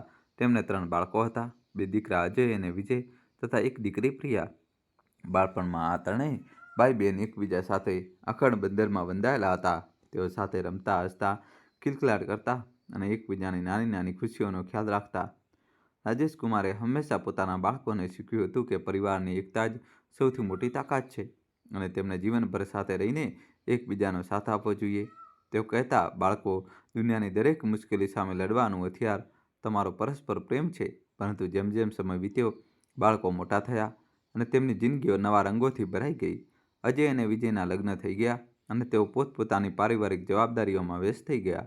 પ્રિયાના લગ્ન પણ એક નેકદિલ, મહેનતુ અને સમજદાર યુવાન અરુણ સાથે થયા, જેનો પોતાનો ધમધમતો વ્યવસાય હતો, એક સફળ સોફ્ટવેર કંપની. પ્રિયા અને અરુણની લગ્ન જીવનની જિંદગી ખુશહાલ હતી. અરુણ હંમેશા પ્રિયાની દરેક નાની મોટી ઈચ્છાનો ખ્યાલ રાખતો અને તેઓ બંને સાથે મળીને સપના બનતા. બીજી તરફ અજય અને વિજય પોતાના પિતાના વ્યવસાયમાં હાથ બટાવવા લાગ્યા, પરંતુ ધીમે ધીમે તેમની વચ્ચે પણ નાની નાની અસંમતિઓ ઉભરાવા લાગી. રાજેશ કુમારનું શોપિંગ કોમ્પ્લેક્સ દિવસે ને દિવસે પ્રગતિ કરી રહ્યું હતું. તે મુંબઈની શાન બની ચૂક્યું હતું, જ્યાં હજારો લોકો રોજ ખરીદી કરતા અને તેનાથી થતી કમાણી પરિવાર માટે ગર્વનો વિષય હતી. કોમ્પ્લેક્સમાં fashion stores, restaurant, cinema hall અને મનોરંજનના તમામ સાધનો હતા, જે તેને શહેરનું સૌથી મનપસંદ સ્થળ બનાવતા હતા. લગ્નના થોડા વર્ષો પછી અજય અને વિજય વચ્ચેની નાની મોટી બોલચાલી ગંભીર મતભેદોમાં બદલાઈ ગઈ. પહેલાં તો આ માત્ર વેપારી નિર્ણયો પર ચર્ચા થતી હતી, પરંતુ ટૂંક સમયમાં તે વ્યક્તિગત થઈ ગઈ. બંને ભાઈઓએ એકબીજા સાથે વાતચીત બંધ કરી દીધી હતી અને ઘરમાં તણાવનું વાતાવરણ રહેતું. રાજેશ કુમારે ઘણીવાર પ્રયત્ન કર્યો. તેમણે પરિવારની મિટિંગો બોલાવી, જૂની યાદો તાજી કરી અને તેમને સમજાવ્યા કે એકતામાં જ શક્તિ છે, વિખવાદમાં માત્ર નબળાઈ છે. પરંતુ બંને ભાઈઓ પોતાની જીદ પર અડી રહ્યા અને તેમની અસંમતિઓ વધતી ગઈ. એક દિવસ બંનેએ પોતપોતાના પિતાની સામે એક એવી માંગણી મૂકી જેને રાજેશ કુમારના દિલને ચીરી નાખ્યું. તેમણે કહ્યું, "પાપા, હવે અમારે અલગ થવું છે. તમે તમારી બધી સંપત્તિ અને વ્યવસાયોની વહેંચણી કરી દો. અમે અમારી પોતાની રાહ પસંદ કરીશું અને તમારે આમાં દખલગીરી કરવી જોઈએ નહીં." આ સાંભળીને રાજેશ કુમાર સતબદ્ધ થઈ ગયા. તેમના આંસુ રોકાવાનું નામ નહોતા લેતા. તેઓ પોતાના રૂમમાં જઈને એકલા ધ્રુસકે ને ધ્રુસકે રડ્યા અને જૂના દિવસોને યાદ કર્યા, જ્યારે બાળકો નાના હતા અને ઘર ખુશીઓથી ગૂંજતું હતું. તેમણે ફરીથી બાળકોને એકસાથે રહેવાની સલાહ આપી, પરંતુ જ્યારે કોઈ ન માન્યું તો મજબૂરીમાં વહેંચણીનો નિર્ણય કરવો પડ્યો. રાજેશ કુમારે પોતાની દીકરી પ્રિયા અને જમાઈ અરુણને પણ બોલાવ્યા. તેમણે બધી સંપત્તિ, હોટલો, રિયલ એસ્ટેટ અને અન્ય વ્યવસાયો ત્રણેય બાળકોમાં સરખે ભાગે વેચી દીધા. પરંતુ જે શોપિંગ કોમ્પ્લેક્સ તેમના દિલની સૌથી નજીક હતું, તે તેમણે પ્રિયાના નામે કરી દીધું. રાજેશ કુમારે પ્રિયાને કહ્યું, "બેટા, આ કોમ્પ્લેક્સ મેં મારી જિંદગીની આખી મહેનતથી બનાવ્યું છે. આ મારી છેલ્લી નિશાની છે અને હું ઈચ્છું છું કે આ તારી પાસે રહે. તું મારી દીકરી છે અને તારો હક પણ એટલો જ છે જેટલો તારા ભાઈઓનો છે." પહેલાં તો ના પાડી. બોલી, પાપા આ ભાઈઓને જ આપી દો, મને આની જરૂર નથી. અરુણ સારું કમાય છે, પરંતુ રાજેશ કુમારે પ્રેમથી સમજાવ્યું, ના દીકરી, જીવન અનિશ્ચિત છે. હું નથી ઈચ્છતો કે તું ક્યારેય કોઈના પર નિર્ભર રહે. આ કોમ્પ્લેક્સ તને આત્મનિર્ભર બનાવશે અને મારી યાદોને જીવંત રાખશે. દોસ્તો, કહાની છેલ્લા સુધી જોજો અને વિડીયો લાઇક કરીને ચેનલ સબસ્ક્રાઈબ કરી દો. હવે નવો ટ્વિસ્ટ આવશે. આખરે પ્રિયાએ તેના પિતાની વાત માની લીધી. કોમ્પ્લેક્સ તેના નામે થઈ ગયું. જ્યારે બાકીની સંપત્તિ અજય અને વિજયમાં સરખે ભાગે વેચાઈ ગઈ. આ વેચણીથી અજયનું મન ખૂબ ખોટું થઈ ગયું. તેને આ વાત બિલકુલ ગમી નહીં કે કોમ્પ્લેક્સ પ્રિયાના નામે થઈ ગયું, કારણ કે તે દર મહિને કરોડોની કમાણી કરાવતું હતું અને અજયની નજર તેના પર ટકેલી હતી. બહારથી તો તેને પ્રિયાને જ કહ્યું, બહેન, આ કોમ્પ્લેક્સ તારી પાસે જ હોવું જોઈએ. આખરે તું અમારી બહેન છે અને ભવિષ્યમાં ખબર નહીં ક્યારે જરૂર પડી જાય. પરંતુ મનોમન તેને હડપવાની સાજિશ રચવા લાગ્યો. પ્રિયાએ પોતાના મોટા ભાઈ પર ભરોસો રાખીને કહ્યું, ભાઈ, અત્યારે તમે જ આ કોમ્પ્લેક્સ સંભાળો. જે પણ કમાણી થશે તે મારી અથવા પાપા પાસે રાખી દેજો, હું પછી લઈ લઈશ. પ્રિયાનો આ ભરોસો અજય માટે સોનેરી તક સાબિત થયો. તેને કોમ્પ્લેક્સને પોતાના કબજામાં લઈ લીધું અને ધીમે ધીમે પોતાની ચાલવાનું શરૂ કર્યું. તેને એકાઉન્ટ્સમાં ગેરરીતિઓ શરૂ કરી, ખર્ચાઓ વધારી ચડાવીને બતાવ્યા અને કમાણી ઓછી દર્શાવવા લાગ્યા. તે પ્રિયાને કહેતો, બહેન, હવે લોકો ઓનલાઈન શોપિંગ પર શિફ્ટ થઈ ગયા છે, કોમ્પ્લેક્સમાં ગ્રાહકો ઘટી રહ્યા છે અને મેન્ટેનન્સનો ખર્ચ વધતો જાય છે. આ દરમિયાન એક બીજી દુઃખદ ઘટના ઘટી. વેચણીના થોડા મહિનાઓ પછી રાજેશ કુમારનું અચાનક હાર્ટ એટેક આવવાથી અવસાન થઈ ગયું. તેમના જવાથી આખા પરિવારમાં શોકની લહેર દોડી ગઈ. પરંતુ પ્રિયાનું દિલ સૌથી વધુ તૂટ્યું. તે કોમ્પ્લેક્સ જે તેના પિતાની છેલ્લી નિશાની હતું, હવે તેના માટે વધુ મૂલ્યવાન બની ગયું. તે રાત પર જાગીને પિતાની યાદોમાં ખોવાયેલી રહેતી, પરંતુ અજયે આ તકનો ફાયદો ઉઠાવ્યો. તેને કોમ્પ્લેક્સને પૂરી રીતે પોતાના નિયંત્રણમાં લઈ લીધું અને પ્રિયાને એવો વિશ્વાસ આપવાનો પ્રયત્ન કર્યો કે તે ખોટમાં ચાલી રહ્યું છે. તે કહેતો, બહેન, કોમ્પ્લેક્સમાં હવે માંડ મહિને 10-15 હજાર કમાઈ રહ્યું છે. સ્ટાફની સેલરી કાઢવી પણ પડકાર બની ગઈ છે. પ્રિયા જે અરુણ સાથે બીજા શહેરમાં રહેતી હતી અને જ્યાં તેમની પોતાની ખુશહાલ જિંદગી હતી, તેને આ વાતો પર વિશ્વાસ આવી ગયો. તેને પૈસાની કોઈ અછત નહોતી, તેથી તેને આના પર વધુ ધ્યાન આપ્યું નહીં, પરંતુ અંદરથી તે પિતાની નિશાની ગુમાવવાના ડરથી પરેશાન રહેતી. સમય પસાર થતો ગયો. અજયે કોમ્પ્લેક્સને એટલી ખોટમાં દર્શાવ્યું કે પ્રિયાને લાગવા માંડ્યું કે તેને વેચી દેવું જ યોગ્ય રહેશે. એક પર પછી અજયે પ્રિયાને કહ્યું, બહેન, હવે આ કોમ્પ્લેક્સ વેચી દેવું જોઈએ. આ તો ઉલટાનું આપણને દેવામાં ડૂબાડી રહ્યું છે. મેન્ટેનન્સનો બોજ વધતો જાય છે. પ્રિયા આ વિશે અરુણ સાથે ચર્ચા કરી. અરુણ, જે હંમેશા પ્રિયાની ખુશીનો ખ્યાલ રાખતો હતો, તેને પણ આ જ સલાહ આપી. પ્રિયા, જો આ ખોટમાં હોય તો વેચી દેવું જ ઠીક રહેશે, નહીંતર આપણા પર બિનજરૂરી બોજ પડશે. પ્રિયાનું દિલ તો માનતું નહોતું. તે પિતાની મહેનતને યાદ કરીને રડી પડતી, પણ મજબૂરીમાં તેણે હા પાડી દીધી. એક દિવસ પ્રિયા અને અરુણ કોમ્પ્લેક્સ પાસે પહોંચ્યા. ત્યાં એક ખરીદદાર સાથે ડીલ ફાઇનલ થવાની હતી, જેને અજય લઈને આવવાનો હતો. રાહ જોતાં જોતાં તેઓ કોમ્પ્લેક્સની સામેવાળી ચાની દુકાન પર બેસી ગયા. પ્રિયાની નજર તેના પિતાના બનાવેલા ભવ્ય કોમ્પ્લેક્સ પર પડી, જ્યાં લોકો હજી પણ ખરીદીમાં વ્યસ્ત દેખાતા હતા. તેની આંખો ભરાઈ આવી અને તે ડુસકા ભરીને રડવા લાગી. અરુણે તેને શાંત રાખવાનો પ્રયત્ન કર્યો. બોલ્યો, પ્રિયા, મજબૂત બન, આ નિર્ણય સાચો છે. ત્યારે જે ચાની દુકાન પર કામ કરતો રોહન, જે માત્ર 12 વર્ષનો હતો, તેમની વાતો સાંભળી રહ્યો હતો. રોહન રોજ કોમ્પ્લેક્સમાં ચા પાણી પહોંચાડતો હતો અને તેને અંદરની બધી હકીકત ખબર હતી. તે ચૂપકેથી પ્રિયા પાસે આવ્યો અને બોલ્યો, દીદી, જો તમે મારી વાત સાંભળશો તો તમારે આ કોમ્પ્લેક્સ વેચવાની જરૂર ન પડે. અને અરુણ હેરાન થઈ ગયા.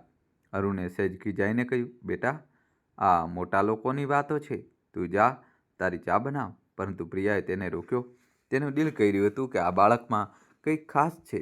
તેને પૂછ્યું, બેટા, તું શું કહેવા માંગે છે? ખુલીને જણાવ. રોહને માસૂમિયતથી જણાવ્યું, દીદી, તમારું કોમ્પ્લેક્સ ખોટમાં નથી. હું રોજ અહીં ચા પહોંચાડું છું. હું જોઉં છું કે દરરોજ હજારો ગ્રાહકો આવે છે, સામાન ખરીદે છે અને પોતાની કારોમાં ભરીને લઈ જાય છે. પાર્કિંગ હંમેશા ભરેલું રહે છે અને સ્ટોર્સમાં ભીડ જામેલી રહે છે. કોઈ ખોટ નથી. કદાચ કોઈ મેનેજર કે કર્મચારી ગડબડ કરી રહ્યો છે, પૈસાની ઉથલપાથલ કરી રહ્યો છે. રોહનની વાત સાંભળીને પ્રિયા અને અરુણને શંકા ગઈ. પ્રિયાએ તરત જ નિર્ણય કર્યો કે તે આ મામલામાં મૂળ સુધી જશે. તેને અજયને ફોન કર્યો અને કહ્યું, ભાઈ, અમે હવે કોમ્પ્લેક્સ નહીં વેચીએ. થોડા દિવસ ખોટ સહન કરી લઈશું, પછી બધું ઠીક થઈ જશે. અજયે વિરોધ કર્યો, બહાના બનાવ્યા, પણ પ્રિયાએ તેનું એક ન સાંભળ્યું. પ્રિયા અને અરુણે નજીકની એક હોટલમાં રૂમ લીધો અને ગુપ્ત રીતે કોમ્પ્લેક્સ પર નજર રાખવાનું શરૂ કર્યું. રોહનની મદદથી તેમને ખબર પડી કે કોમ્પ્લેક્સની બધી જ કમાણી અજય પોતાની પાસે રાખી રહ્યો હતો. તેને એક નકલી ખરીદદારની ગોઠવણ કરી હતી, જે હકીકતમાં તેનો જ વિશ્વાસુ માણસ હતો. અજયની યોજના હતી કે કોમ્પ્લેક્સને સસ્તા ભાવે વેચાવીને તે પોતે જ ખરીદી લે અને પ્રિયાને કંઈ ન મળે. પ્રિયાને પોતાના ભાઈની આ દગાબાજ ચાલની ખબર પડી ગઈ અને તેનું દિલ દુઃખથી ભરાઈ ગયું, પરંતુ તેને અજયને કંઈ ન કહ્યું. તે નહોતી ઈચ્છતી કે પરિવારમાં વધુ તિરાડ પડે. તેના બદલે તેણે અને અરુણે એક ભરોસાપાત્ર વ્યક્તિને કોમ્પ્લેક્સના નવા મેનેજર તરીકે નિયુક્ત કર્યા અને તેને બધી જવાબદારી સોંપી દીધી. પ્રિયાએ અજયને કહ્યું, ભાઈ, હવે તમે આ કોમ્પ્લેક્સની ચિંતા ન કરો. અરુણે પોતાનો માણસ લગાવી દીધો છે. અમે તેને પોતે સંભાળી લઈશું. અજયને સમજાઈ ગયું કે તેની ચાલ પકડાઈ ગઈ છે. તેનું માથું શરમથી ઝૂકી ગયું અને તે ચૂપચાપ ખસી ગયો.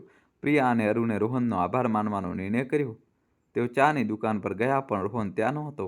દુકાનદારે જણાવ્યું કે રોહનની તબિયત ખરાબ છે અને સરકારી હોસ્પિટલમાં ગયો છે. પ્રિયા અને અરુણ રોહનની ઝૂંપડપટ્ટીવાળા તૂટેલા ફૂટેલા ઘર પાસે પહોંચ્યા, જ્યાં ગરીબી સાફ દેખાઈ રહી હતી. એક રૂમનું ઘર જ્યાં રોહન રહેતો હતો. ત્યાંથી તેઓ હોસ્પિટલ ગયા અને રોહનને મળ્યા. રોહને જણાવ્યું કે તેનો કમળો પીળિયો થયો છે, એક પ્રકારનું ઇન્ફેક્શન જે ઠીક નથી થઈ રહ્યું. પૈસાની અછતને કારણે સારી દવાઓને ટ્રીટમેન્ટ નહોતી મળી રહી. પ્રિયા અને અરુણનું દિલ પીગળી ગયું. તેમણે વિચાર્યું કે જે બાળકે તેમના પિતાની નિશાની બચાવી, તેનો તેઓ એક બહેતર જીવન આપશે. તેમણે રોહનને શહેરની સૌથી સારી પ્રાઇવેટ હોસ્પિટલમાં એડમિટ કરાવ્યો, જ્યાં નિષ્ણાત ડૉક્ટરોએ ઇલાજ શરૂ કર્યો. સાથે જ રોહનના ઘરમાં 1 મહિનાનું રાશન, કપડાં અને જરૂરી સામાન ભરાવી દીધો. પ્રિયાએ રોહનને કહ્યું, બેટા, હવે તું માત્ર ભણવા પર ધ્યાન આપ. અમે તમારા પરિવારની દેખરેખ રાખીશું. રોહને પહેલાં તો ના પાડી બોલ્યો, દીદી, મેં તો બસ સચ્ચાઈ જણાવી હતી. મને કંઈ નથી જોઈતું. પરંતુ પ્રિયાએ તેને સમજાવ્યો, બેટા, તે મારી આટલી મોટી મદદ કરી છે. હવે મારો વારો છે. આ ઇન્સાનિયતની ફરજ છે અને હું તેને નિભાવીશ. સમય વીત્યો. રોહને પોતાની શાળાનો અભ્યાસ પૂરો કર્યો. રોહન જે પહેલેથી જ ભણવામાં ખૂબ જ હોશિયાર અને તેજસ્વી છોકરો હતો. પ્રિયા આજે પણ કોમ્પ્લેક્સની કમાણીમાંથી રોહનનું ભણતર, પુસ્તકો અને અન્ય ખર્ચાઓ ઉઠાવે છે. રોહન જેવા માસૂમ બાળકની સચ્ચાઈએ પ્રિયાને માત્ર તેના પિતાની કિંમતી નિશાની બચાવવામાં જ મદદ ન કરી, પરંતુ પરિવારને પૂરી રીતે તૂટતા પણ બચાવી લીધો. બીજી તરફ અજયની ચાલ બધાની સામે આવી ગઈ અને લોકો તેને પરિવાર માટે કલંક માનવા લાગ્યા. તે હવે એકલતામાં પોતાની ભૂલ પર પસ્તાવો કરે છે. રોહન હવે મોટો થઈ ગયો, પણ તે હંમેશા પ્રિયાને પોતાની મોટી બહેનની જેમ માને છે અને પ્રિયાએ તેને દિલ્હીની ટોપ કોચિંગ ઇન્સ્ટિટ્યૂટમાં આઈએએસની કોચિંગ કરાવી. રોહન માત્ર પોતાના બીજા જ પ્રયત્નમાં સફળ થઈ ગયો અને તે એક હોશિયાર આઈએએસ ઓફિસર બન્યો. પ્રિયા અને રોહનની આ વાર્તા આજે પણ દિલ્હીની ગલીઓ અને ચાની દુકાનોમાં ગુંજે છે અને આપણને શીખવે છે કે સચ્ચાઈ અને ઇન્સાનિયતની તાકાત કોઈ પણ લોભ કે સાજિશ કરતાં મોટી હોય છે. જીવનમાં ક્યારેક એક નાનકડો પ્રામાણિક અવાજ આખી દુનિયા બદલી શકે છે. રામેશ્વરીજીની ભૂતકાળની વાત સાંભળીને રસ્તા પર જાણે સન્નાટો છવાઈ ગયો, પરંતુ ત્યારે ડીએમ રોહનજી ધ્રુજતા ધ્રુજતા પાછળ હટ્યા અને ધીમા અવાજે બબડ્યા, માં, તમે આ હાલતમાં? રામેશ્વરીજીની આંખોમાંથી આંસુ સરી પડ્યા. તેઓ હાથ જોડીને રડતા રડતા બોલ્યા, રોહન, મારા બેટા, મને માફ કરી દે. મેં તારી સાથે બહુ ખોટું કર્યું. આજે ઈશ્વરે મને મારા કર્મોની સજા આપી દીધી. તેમનો અવાજ કાપી રહ્યો હતો અને દરેક શબ્દમાં પશ્ચાતાપની આગ દેખાઈ રહી હતી. ભીડ છતબત થઈ ગઈ, પરંતુ રોહનની આંખોમાં ગુસ્સો નહીં, પણ દર્દ અને કરુણા હતી. તેમણે ભીડ તરફ જોયું અને પછી પોતાની મા તરફ. તેઓ ધીમેથી તેમની પાસે ગયા, તેમના કાંપતા હાથોને પોતાના હાથમાં લીધા અને કહ્યું, માના હાથ માફી માગવા માટે નથી હોતા, પણ પોતાના દીકરાને આશીર્વાદ આપવા માટે હોય છે. આ કહેતાની સાથે જ રોહને પોતાની માને ગળે લગાવી દીધી. તેમની આંખોમાં આંસુ હતા, પણ ચહેરા પર એક સુકૂન હતું, જાણે વર્ષોનો બોજ હળવો થઈ ગયો હોય. રોહને પોતાના પિતાને વચન આપ્યું હતું કે તે એક દિવસ પોતાના પરિવારને જોડશે અને પોતાની માને એ સન્માન અપાવશે જેથી તેઓ હકદાર હતા. તે દિવસે રસ્તા પર ઊભેલા દરેક વ્યક્તિની આંખો નમ હતી. રોહને પોતાની માને પોતાની ગાડીમાં બેસાડી અને ખુશી ખુશી પોતાના ઘરે લઈ ગયા. ત્યાં હાજર લોકો અને મીડિયા કર્મીઓ આ માર્મિક દૃશ્ય જોઈને તાળીઓ પાડવા લાગ્યા. આ ક્ષણ માત્ર રોહન અને રામેશ્વરીજી માટે જ નહીં, પરંતુ દરેક એ વ્યક્તિ માટે પ્રેરણા બની ગઈ જે પોતાના પરિવારને જોડવાની તાકાત રાખે છે. રામેશ્વરીજીને પોતાના કર્યા પર ઊંડો પશ્ચાતાપ હતો. તેઓ વારંવાર ઈશ્વર પાસે પોતાના ગુનાઓની માફી માંગી રહ્યા હતા.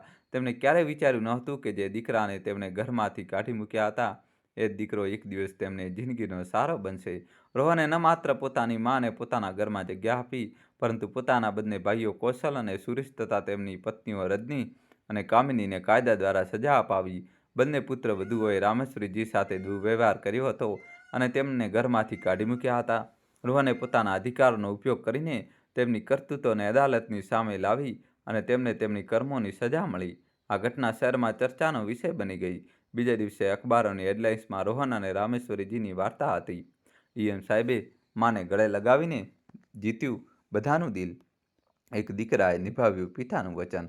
આવી હેડલાઇન્સ બધી બાજુ છવાયેલી હતી. સોશિયલ મીડિયા પર લોકો રોહનના વખાણના પુલ બાંધી રહ્યા હતા. કોઈ તેમની મમતાના વખાણ કરી રહ્યું હતું તો કોઈ તેમની કર્તવ્ય નિષ્ઠાના. રામેશ્વરીજી હવે પોતાના દીકરાના ઘરમાં સન્માન સાથે રહી રહ્યા હતા. તેઓ દરરોજ રોહનને દુઆઓ આપતા અને કહેતા, બેટા, તે મને નવું જીવન આપ્યું છે. ઈશ્વર તને હંમેશા ખુશ રાખે. આ વાર્તા એક માના પશ્ચાતાપ, એક દીકરાની મમતા અને સમાજની સચ્ચાઈને દર્શાવે છે. રામેશ્વરીજીએ પોતાના દીકરા સાથે ખોટું કર્યું, પણ રોહને પોતાના દિલમાં નફરતને જગ્યા ન આપી. તેણે માને માફ કર્યા અને તેમને એ સન્માન આપ્યું જે એક માનો હક છે. આ વાર્તા આપણને શીખવે છે કે ભૂલો માણસથી જ થાય છે, પરંતુ માફી અને પ્રેમ જ પરિવારને જોડે છે. સમાજમાં વડીલોની ઇજ્જત અને તેમની દેખરેખ આપણા સૌથી જવાબદારી છે. મિત્રો, તમને આ વાર્તા કેવી લાગી? નીચે કોમેન્ટ બોક્સમાં લખીને અમને જરૂર જણાવો. જો આ વાર્તા આપ સૌ લોકોને સારી લાગી હોય તો પ્લીઝ આ વિડીયોને લાઇક અને શેર જરૂર કરજો અને મારી ચેનલને સબસ્ક્રાઈબ કરવાનું ભૂલતા નહીં. તો પછી મળીએ એક નવી વાર્તા સાથે. અને દોસ્તો, કોમેન્ટમાં તમારે જય શ્રી કૃષ્ણ તો લખવું જ પડશે. જલ્દીથી દોસ્તો તમારા ભાઈ માટે જય શ્રી કૃષ્ણ લખી દો. વિડીયો લાઇક કરીને ચેનલ સબસ્ક્રાઈબ કરી દો. ખૂબ ખૂબ ધન્યવાદ. દિલથી આભાર. અમે તમારા માટે નવી નવી સ્ટોરી લાવતા રહીશું. Thank you. ધન્યવાદ.